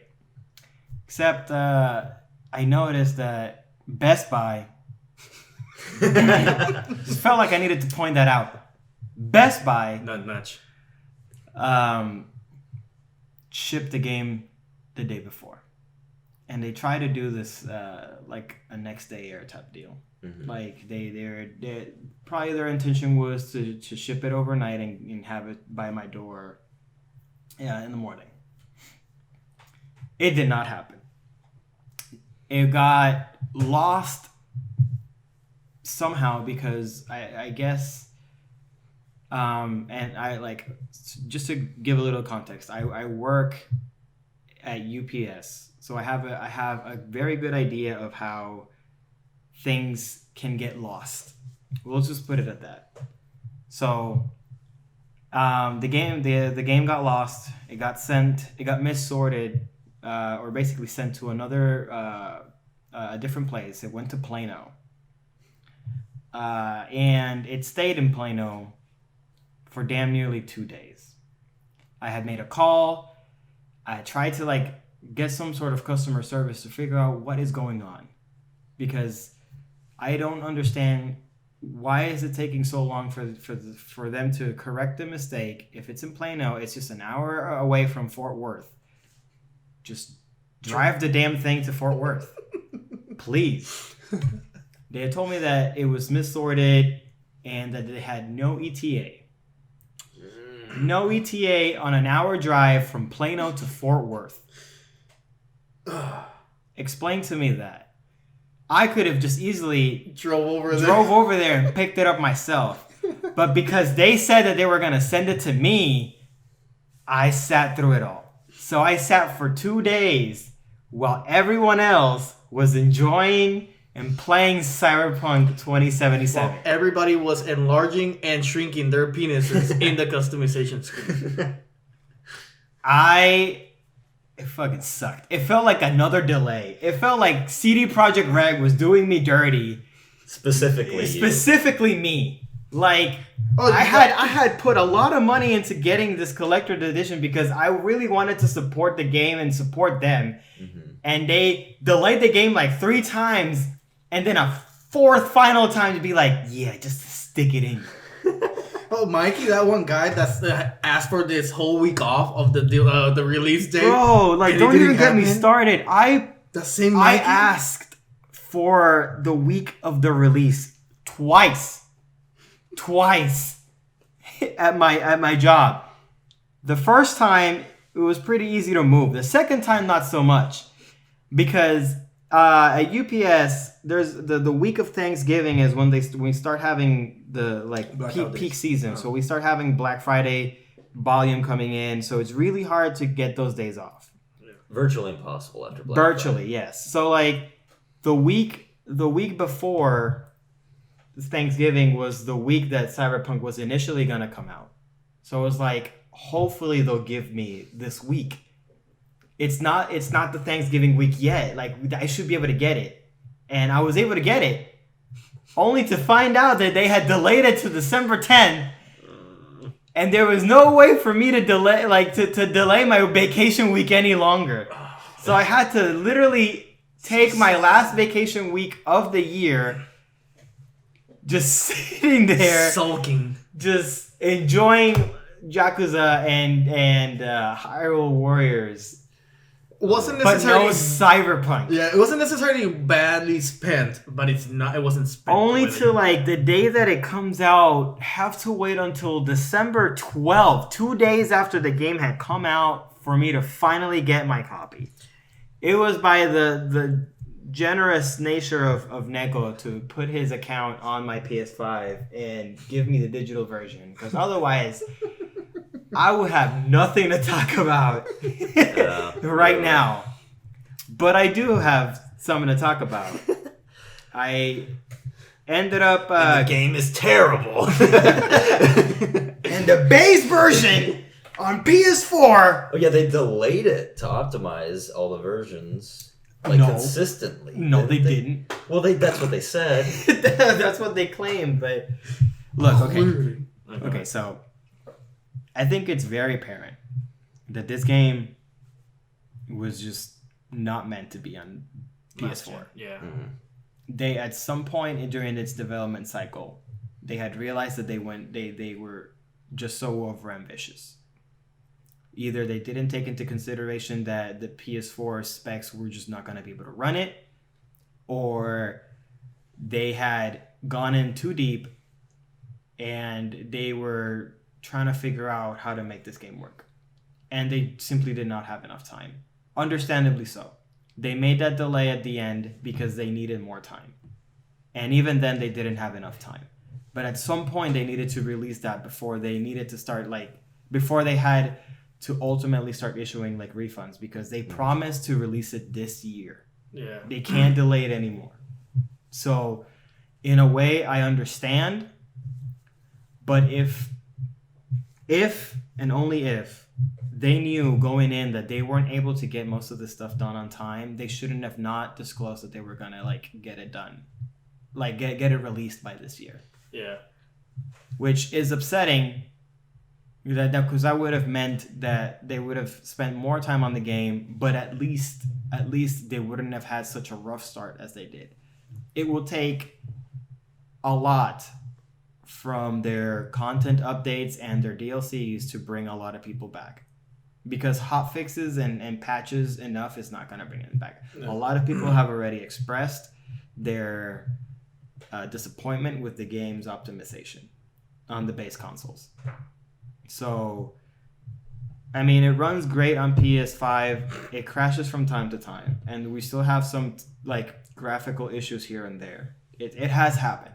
The game is not perfect. For what it is, I'm going to continue to enjoy it. I actually been enjoying the game quite a lot. But I don't remember how buggy The Witcher 3 was when it first launched. But it can't be as bad as this. It wasn't as bad, but it was. It still had its kinks. This is probably the buggiest game I've ever played. Yes. And I've played Ark Survival Evolved. The only competitor, or probably the only one that wins, Fallout 76. Oh man, I feel But- so Oh bad yeah, for I you. forgot about that game. The thing is that people hate on it, but I actually thoroughly enjoyed it because I never played any other Fallout, and that's technically what saved my experience, is that I had nothing to compare it to. Which is why I need to somehow introduce you to New sounds Vegas. No, so good. New Vegas. 76. But okay, so to get back to Tell us. my playthrough. So I ended up going Corpo, which was originally what I wanted to go through. I was a little bit, I'm not going to say that I was completely disappointed, but I was a little bit disappointed with the Corpo life path, at least the beginning of it. Because you start out halfway through your day in Arasaka. Mm-hmm. You're working for Arasaka, and you're kind of it kind of felt like he was kind of like your V is a fixer. Mm-hmm. Oh really? Yes, he That's it kind of interesting. feels like he was the fixer. So he was the. I'll get on this a little bit. It starts out halfway through your day, and you're kind of puking from, I guess, withdrawal from medicine, because apparently the job is just so stressful. The corpo life is so stressful that you have to get your body injected with a lot of neurotoxins and just a lot of chemicals and stuff to be able to keep up. And apparently my relationship with Jackie had already been pre-established. Mm-hmm. It kind of starts off with Jackie calling me and asking me if I was okay, how am I, and everything. So it kind of seems like we've already been friends for a while. I would have to assume that it's because of my relationship with him as a fixer.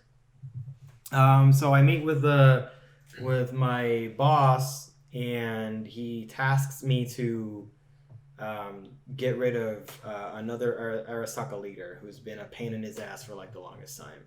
So naturally, I can't refuse the job. It's coming from my boss, so I have no choice but to find the people to get it done. And I meet up with Jackie. And halfway through my conversation with Jackie, explaining the job, he refuses. He says that this job is just way too dangerous for what it is, and out of concern for me, he's telling me to get out of this life.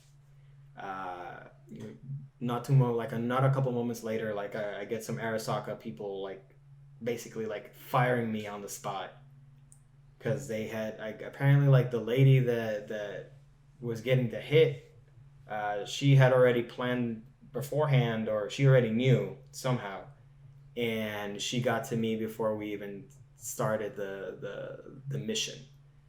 So all of my assets from the company, all of the cybernetics from the company had all been completely wiped. I had no access to anything. My character like passes out like halfway because he had like all this medicine going, and Jackie, like I expressed to Jackie that my life is over, and he just goes, "No, your life has just begun." And then he jumps into the montage of him like teaching me the ropes on how to become a mercenary. So I thought that was cool. But it was like that whole sequence was very short. So that it was very short. That does bring to the question, or like more of the fact that it seems that the one that was more action packed from a get go is definitely the Nomad, because you had intricate with the instance with the cop, and then you have to like I guess run away with the car, escape the sheriff, and then you gotta meet up with this guy. He's gonna help you smuggle something in, and you basically go into this interrogation room, and you have to give him papers to like basically tell him that you might be smuggling something, you know, like you might not, and then you give him a little bit of credits on the side, and that'll damn Eddie's boy. You'll leave him a few Eddies, and then he'll let you go, and so you go and you're good, and then he screws you over and you're being chased, and it was intense. It was good. So yeah, and that's the thing, because even it seems like definitely the most like laid back, or in terms of like action pack or whatnot, it's definitely the Corpos.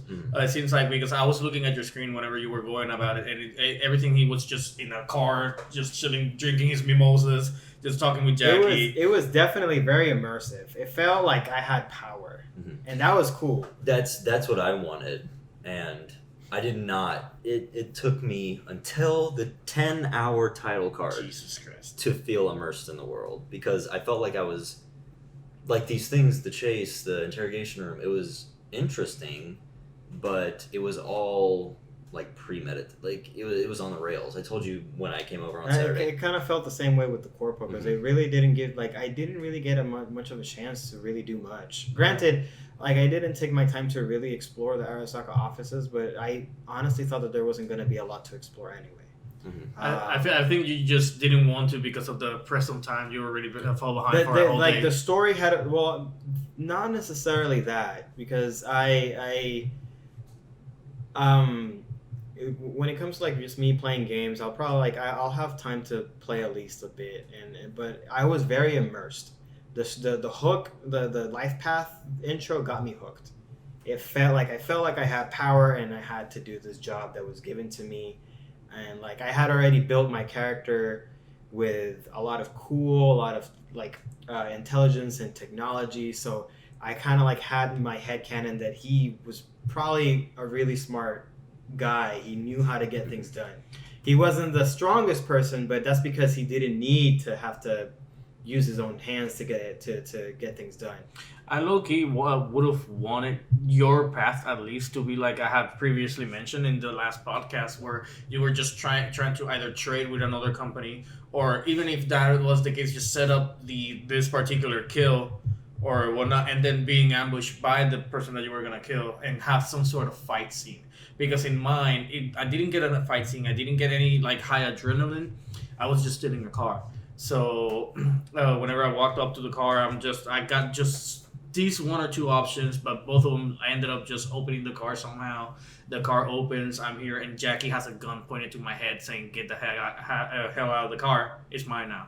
And it's funny because like in your lifeline, Mikey, y'all are best buddies.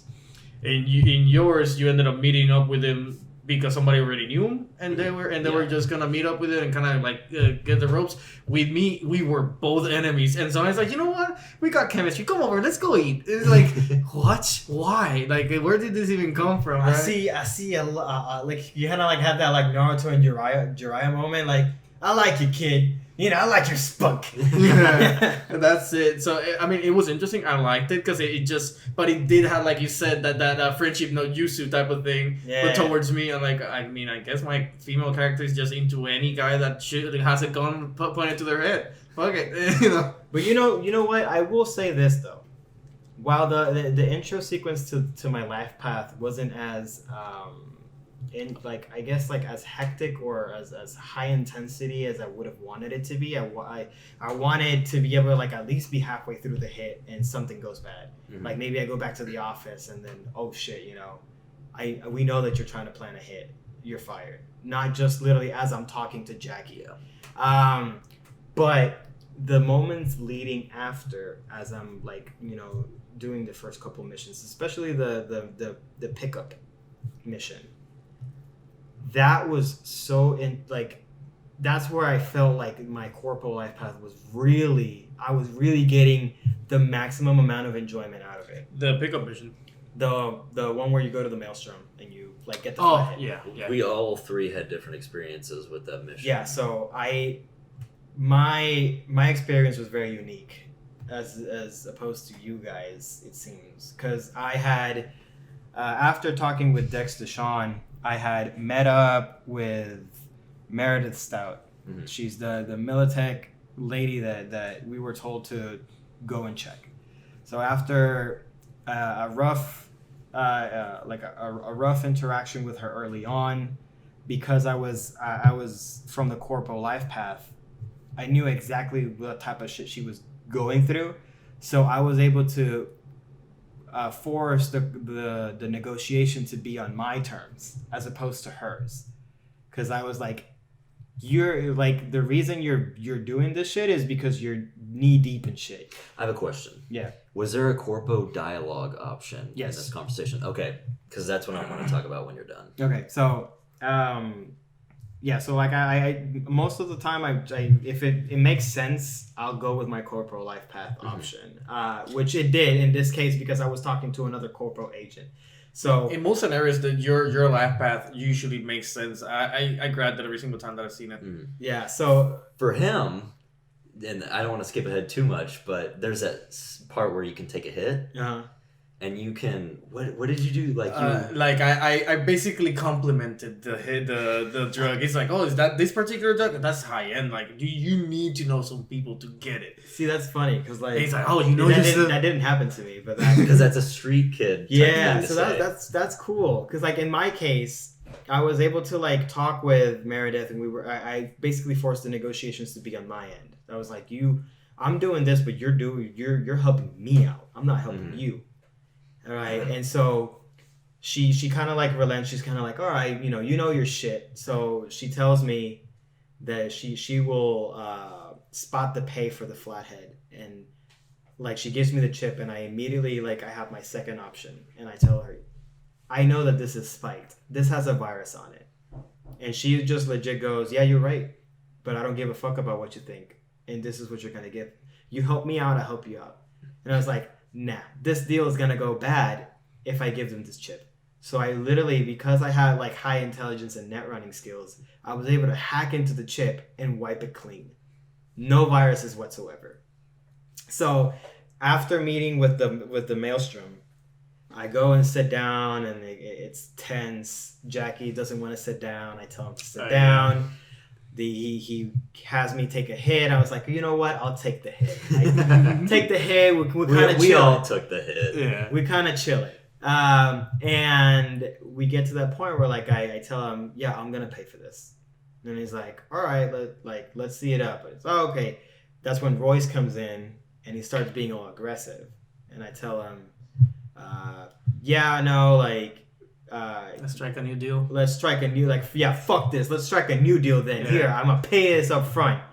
And he's like, why should I accept this from you? And I was like, I'm gonna let you in on a little secret. Militech is on your ass. They spiked this chip with the virus. They're gonna fuck you up. I wiped it clean. And that's when Royce was like, oh shit. So he takes the chip, gives it to his like net runner, and his net runner is like, yeah, it's all clean. And he's like, fucking take the flathead. Now I have to deal with this shit. Get the fuck out of here.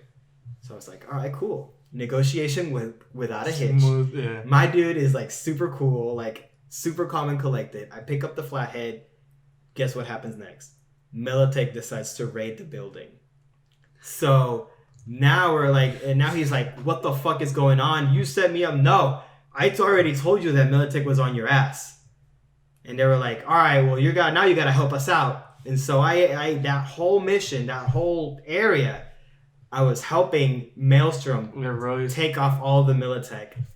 And literally at the last moment, where like you have this like little like this garage area, I fucking find 2 Militech mechs just waiting for me there. Granted, Yes, I'm playing on very hard difficulty, so these mechs are gonna fuck me up real bad. I had to get really creative with how I took these guys out. I saw you pulling out the EMP grenades. So I ended up I saw EMP grenades just sitting on a counter, so I picked that up, I threw it, and that's when Royce came in with his mega laser, sliced those 2 mechs up easy, and we were able to go through that without a hitch.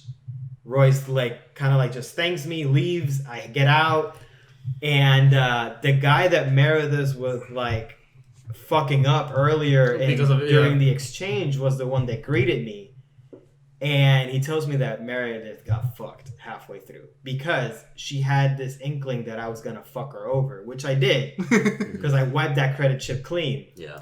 And she jumped the gun and sent that raid towards the building. And the guy was like, "You helped me, I helped you out, so we're even."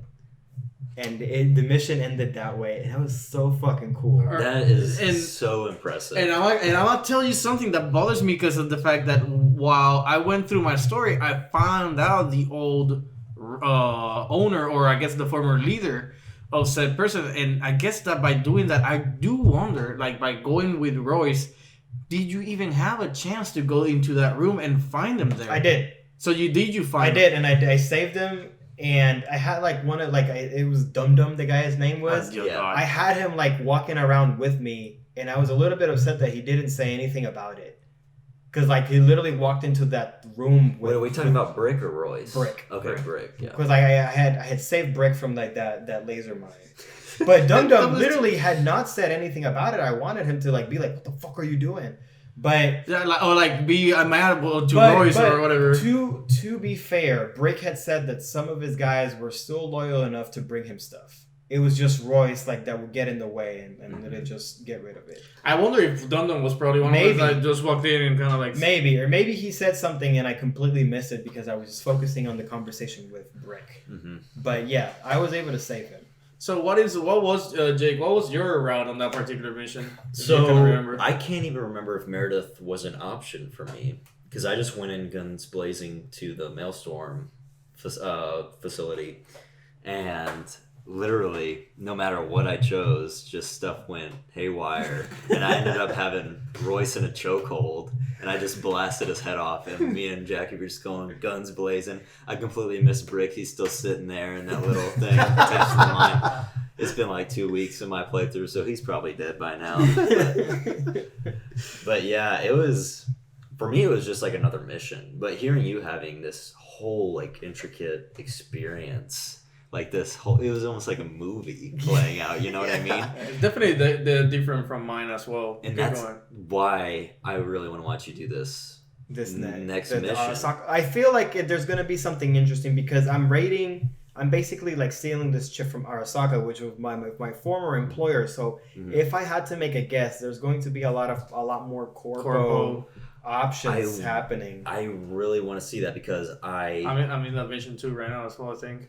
You just finished. You just finished it. Now you need to talk to Evelyn in the bar. Because I finally got the flathead to kind of do the same mission. You're gonna have to talk to Evelyn now, and you're gonna go through the whole brain dance. Alrighty. Mm-hmm. That's where you meet Judy Alvarez. I already have met Judy though. Then you should be there then. If you've done both of those, yeah, you're at the I already did the whole back and forth of the shot or whatever you did. Whatever. Okay, yeah, you're the there. video Y'all editor. are at the same. Yes, me and Nick are like at that same point. So I'm curious to see how both of our I guess playthroughs differ from each other. So for that mission, what would you say that because you saw me play mine, what went different with yours, Jake? I guess mine was just less, because you were kind of like a combination of me and Mike. to where you could have gone either way. Yeah. There was no saving my play. Like, they just hated me. Like, they were okay with you. Well, they were definitely okay with you, and you were like, I could have been okay. Neko was having like anxiety with like the dialogue option that was running at a time. He's like, oh shit, what do I pick? Legit. He's like, I'm just gonna blast his head off. The thing is, okay, so mind you, yes, I talked to Meredith. That's her name, right? She gives me the ship, and I go ahead and hack it or whatever. I didn't even know what hacking did with it. I just thought, since I've been hacking things that give me loot, so I'm like, oh, it might just somehow this little card will give me loot. Did not. I'm like, well, that was a fail thing. It worked. I grabbed both of the things. It worked perfectly. It's just it didn't give me anything. I'm like, alright, whatever. I go and I guess I'll use to pay. But I was expecting, because I think you mentioned, Mikey, you mentioned that it was spiked. I didn't even think that I cleared it. I just see if I give this card, it's just gonna spike, and they're gonna be mad at me, and by extension, be mad at Dex. So ultimately, there'll be, they'll be screw my relationship with Dex, right? That's why my playthrough went bad, because I skipped Meredith, so I didn't have the chip in the first place. So all I could do was offer them money. I was broke. So you're just kind of like, I'm just gonna take this one. So the thing is, so I get there, and the first thing that happens is that Royce shows up, right, and being all idiot, and it gives you the option to body him, to like knock him down or whatever. And the thing is that for some reason I misread it, and I thought that it said that I didn't have enough points on body, and I wanted to do it because it would have been different to what I've heard so far. But I saw it, I thought, I didn't have it, so I was upset, so I went ahead and did the whole, let's strike a new deal type of thing, right? Mind you, going back to, a little bit back to the whole hit thing, it was pretty cool seeing my street kid option playing through, because it immediately took immediate liking to me. It's like, oh yeah, it started liking all really nice, and whatever. It's like, all right, so do you want to strike the deal? Let me bring the flathead over. But nonetheless, skipping again back to Royce, I didn't see that. I'm like, all right, whatever. I'll just give him the money. I give him the chip, and I don't know what he made fun of something between me and Jackie, to the point that I had three options. It's either you're gonna keep talking shit, or you're gonna give me what I'm looking for. Screw it, I'm taking it anyways, or forget it, or something like that. It was three different options, and I said, I'll take it. I'll take it by the hard way. It's literally grab the gun and put it under his neck and just blasting his face off, which is probably what you had as well, Jake, in yours. But right after that, like, it sucks because I didn't even went with the card, which will probably give me a different option of me playing with them. But at the same time, I just wanted to see what else was different in there, and what else happened. I after that, I don't remember. I just was really, really entertained by the Street Kid option, because prior to this, the Street Kid options have been fun, but they weren't as loose as this particular option. So it was fun, and just slicing everybody with the sword was pretty cool. Although that I keep killing myself because I keep hitting the goddamn pipes, blasting myself point blank. Yeah, the dialogue options are really what save the game for me. It's not a great game because there's dialogue options, but like Pan Am and I like connected so fast because we were both nomads, and like I know that if I was a corpo or if I was a street kid, it would be different. Yeah, and that's really what is like making me want to finish the game so that I can play through as a corpo or. I'll definitely jump back. I feel like I'll definitely jump back and grab another lifestyle. I don't know which one of the two, because ultimately, at the same time, it does feel like the game, regardless, will be repetitive to an extent. Mm-hmm. It will just be seeing what other alternate endings can I get of a particular encounter. I mean, like, the way that you can make it very different is just like, obviously, like, don't go for the same build in the next round. Yeah. Make your build be reflective of your character's life path. Yeah. And you would definitely have a very different experience. Oh, and remember to make your character female if you want a chance with Judy. Having sexual intercourse. I'm like low-key a little bit upset about that. Literally, I was telling him that, like, he saw how depressed I was about that, because like, Pan Am, she's bad, but she's not Judy bad. I hope I like at the very least I hope that they add more romance options, because it kind of seems like at least if you wanted to have a male to female interaction, it's either it's really just Pan Am or a hooker. or a hooker, or just like another, or like one of those flings. I'm somewhat lost as to who Pan Am is. Like Pan Am is I feel like I've seen him, but I just don't gonna. Pan Am is a character that you meet later on. Oh, okay. I know her because I looked up the romance options because I just wanted to see Curious. what options I had. I mean, you do have the Meredith option, but it's not a No, romance. Meredith got fucked in my playthrough. Then you don't have nothing, Mike. No, I'm sorry Wait, to what say. kind of fucked? like if I had to make a guess, she got capped. Oh, okay. Like Iced. she got iced for sure because like the guy made it very clear that she was no longer in the picture. So I'm just saying like I don't think I'm ever gonna see Meredith anytime soon. The game, so like it's definitely cool. I like it so far. It's I'm pretty sure we're gonna have so much more to say later on because this is just the first 2 missions and some of the things that Jake was able to sprinkle in from the future episodes. I mean, seasons. From the future. The future. This is just press A to Cyberpunk. We're just gonna talk about the Cyberpunk first. So, but ultimately, I am enjoying it. It is by far not the most polished game, but it's not detrimental to my experience. The game has crashed on me. It has crashed to me actually crashed on me probably twice. It kept crashing on me because I kept doing the same thing to test it out, and like 6 times in a row. Freaking bike. I don't know why it got stuck in the freaking invisible wall. Nonetheless. But that's, the game itself runs pretty good. I like it. The only thing that my biggest gripe is the controls of how the character moves feels a little bit clunky. But other than that, hopefully they either fix it or in PlayStation 5 feels better because apparently Klex told me that PlayStation 5 feels so much better in the controls. But that's mostly because of frame rate. Frame rate really does. It might benefit you. It might be that I'm seeing the character move like. Yeah, not fluid If you're on enough. base PS4, it looks choppy. From what I've heard, is that the average frame rate for a base PS4 is 20 frames. Yeah. It's not even 30, bro. Not even. No, that's 30. and watch it. We literally. Okay, I know. For the people listening that are still here, thank you, by the way, for being this far. I am looking at 2 TVs side by side. One has a PS5 and one has a base PS4, and I watched both of them play at the same time, and it is 2 completely different games. Completely different. One games. is Cyberpunk 2020, the other one. Oh man. No, but I sincerely hope that, and I have faith in CD Projekt Red. They were able to get The Witcher 3 to a point where like it was very highly playable and very very enjoyed by people. So I have no reason to believe that they wouldn't do it for this one. Yeah. I just think that it is up to it. The ball's in their court now.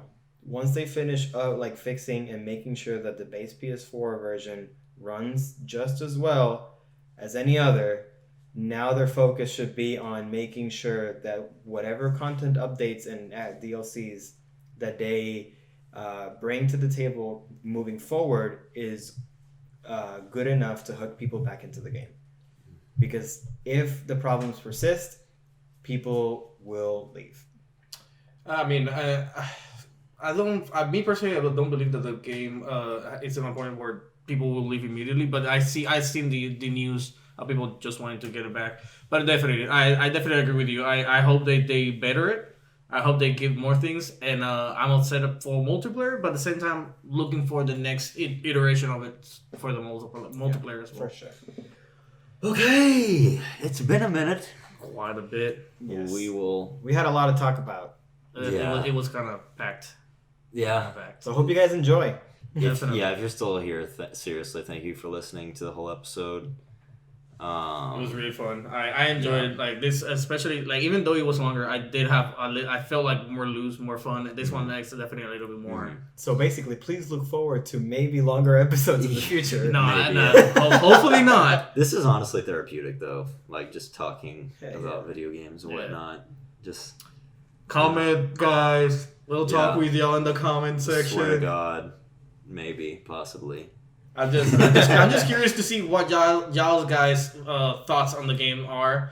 Definitely share them with us. We'll be keeping an eye out. Heck yeah! Like, if you had a very different experience from us in your own playthrough of Cyberpunk, please let us know. Yeah. Because I want to see how in depth every single path is. Every single path with every possible combination. Yes. What if Neko actually, had given the chip and he went through the whole thing without a hitch? Would it be like any different? Mm-hmm. It might not be, but maybe the little life path options would have been different. Yeah. But yeah, yeah. for Please talk to us, guys. It's pretty fun. Big episode, a lot of fun. We'll be back next week, hopefully talking spoilers. I don't want to rush through the story because I love the side content. We'll definitely give a more in-depth look at how we feel about the game, how our builds are looking at, and just how we feel about the game since today. Yes. Okay. All right, and yeah, that'll do it, and we will see y'all next week. See you guys. See you.